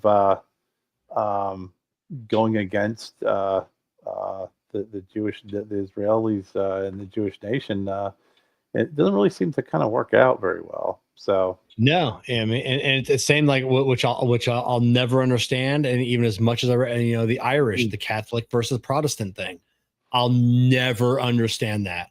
I've tried to read about. I'm like, why is this fighting still going on? You all believe in the same God. You all believe that Jesus was the Messiah. You believe in Moses and Noah, and you both sides believe in the exact same thing, but just the core tenements of your faith, and you've been killing each other for probably 150 years now. Definitely not as long as the Palestine Israel thing, but yeah, it's have you been watching House of Guinness? Oh, I just finished it up last night, so we can't wait for season 2. Yeah, it's great, wasn't it? Yeah, it was really, really good. Obviously left us on a cliffhanger, but who gets shot, who dies? Somebody dies. Yeah. So. But that's an example of when you're watching that show, and if you start doing a little bit of research and looking around, but that's a prime example of the Protestants versus the Catholics. They really hit on that show, because it was a prominent issue. It still is, but it's a prominent issue back then. To the point when the guy first arrives in America, and he's like, "Hey, I'm looking for such and such," and it's like he had no idea what was going on in America, and what he was asking for, didn't realize, that's the Catholic part, and he got chased by the firemen all over the place, and they would have killed him. Yeah, it's mind-boggling, and but yeah, and there's still people, it's the older, they say the younger generation isn't, as diehard on, being one united Ireland, as obviously as we saw in the 80s, the 70s and 80s with, all the violence and everything else. That generation is really dying out, and their kids and grandkids have not taken up that cause. But there still are a few, that will, that still want one united Ireland, and it is what it is. Northern Ireland, they're happy. They've voted several times, and overwhelmingly majority still want to stick with, being under, England's rule. And right. It is what it is. I think one day we will see. I believe in my lifetime, we will see one united Ireland, as the monarchy, will inevitably collapse. It's just it's only a matter of time. No, 100%. But yeah, it's crazy when you start, looking at these conflicts and everything else, and you're like, well, why can't they just get along? And you're like, well, let's see, the Palestinians and Israelis. Let's go back to Abraham. Yeah, If you can unwrap the animosity between these two people that date back to Abraham, then you probably are a special kind of person. Yeah. It's crazy. Especially when they promised the descendant of Abraham would, that would be the lineage of, that leads all the way to Christ, and it's the lineage that is going to have the numerous descendants, as many as the stars. And it's like, well, I'm the firstborn son. They're like, yeah, but you were not from the mother. So yeah. nuggets. It's crazy. It's nuts. Mm-hmm. Well, I think that's a good topic. We'll leave it off there for tonight. House of Guinness. Definitely, If you haven't watched House of Guinness, make sure you watch it. It is a definitely make sure you good watch show. the House of Guinness. If you haven't seen it yet, the only thing I would do is I would hop on YouTube, and there's some good videos, 20-30 minutes long, quick introduction into the political conflict of Ireland, Mhm. Starting into the early 1700s, going all the way up into 85, or in the mid 80s, and to really, kind of give a glimpse into, what the Catholic versus Protestant, and that'll kind of give you a little bit more understanding. Still a good movie, or still a good series. You don't have to watch it. I think you'll appreciate it more if you know a little bit about Irish heritage. I think you'll be able to appreciate the show a little bit more. But I loved it. Can't wait for season 2. Yeah, And, 100%. Like you said, I think that's good advice. And also, put in the subtitles too. Yeah, I think on season 2, I'm definitely gonna, because it's very what, I forget what the director is, that did like a Batman or something. A lot of soft talking sometimes. I think we get older, so we can't hear quite as bit. So definitely, I think the subtitles will definitely help. Yeah, no, most definitely. And the other big show that's getting a lot of reviews that we watched is Monster: The Ed Gein Story. Yeah, we want to get that Black Rabbit. We talked about that. I want to get into that. There's a few I want to get into. Ed Gein, there's 8 episodes. Episodes 1 through 5 is good. Episode 6 jumped the shark and I died. And then Ed Gein dug me up and made me watch the last 2 episodes. No, that's just one and done, right? So that's just okay. They finished up. So he did the Dahmer one that was pretty good. He did the Mendez brothers that I read somewhere that it actually had an influence on them being retried or. Yeah, which I'm glad they're staying in prison. Their whole bullshit story. They wanted the fucking money. That's all it was. Yep. The abuse was there mental and maybe physical abuse? I think so, but the horrors of what they did to their parents, they wanted the money. That's all they wanted. They wanted the money. They thought they were going to get away with it. Yeah, so 100%. Fuck those kids. Let them stay in prison. Nah, what they did was very calculating and and brutal. So yeah, I have they spend your time in prison and learn your lesson. That's the way it goes. That's it. Anybody listen to tonight, make sure you're following Cigar Prop and Stogie Road Cigars on all the social medias. Link in the video description. YouTube tomorrow. There's going to be a video coming out on the humidor. You'll be able to win it. A month from now, we'll have another large humidor. This will be like probably the 6th or 7th one we've given away this year. So make sure you're keeping up on all those so you can win some cool prizes. Oh, one more thing I just want to mention, Kevin, is go to VSR Cigar Fam online.com and we're still accepting donations for the Ashes to Africa. Joseph in January is going to be traveling to Africa, and we are accepting donations, and you'll read in the description the amount of money you donate. Your name will be entered in and you will be drawn, and we are going to be giving out thank yous and appreciation gifts for the donations. And I'm working on getting pictures and making a pretty decent post on the different thank yous that we're going to be offering. And I think right now we're up to about $10,000 worth of prizes.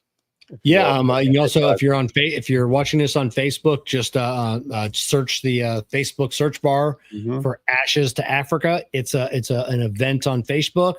You can get a little bit more info, on there. You can see some pictures of some of the prizes, and we'll be doing a live. So definitely check it out. Ashes to Africa. So you can get the raffle tickets, whatever you want to call them, on vsrcigarfam.com. Yeah, And, it's gonna be pretty cool. I mean, like I said, Jennifer sent me some pictures, but I gotta take some more pictures of all the different giveaways. It's gonna be a lot of stuff, man. A lot. Don't miss out. Don't miss out. So, all right, we'll see everybody next Monday night. We'll see you. Have a good one.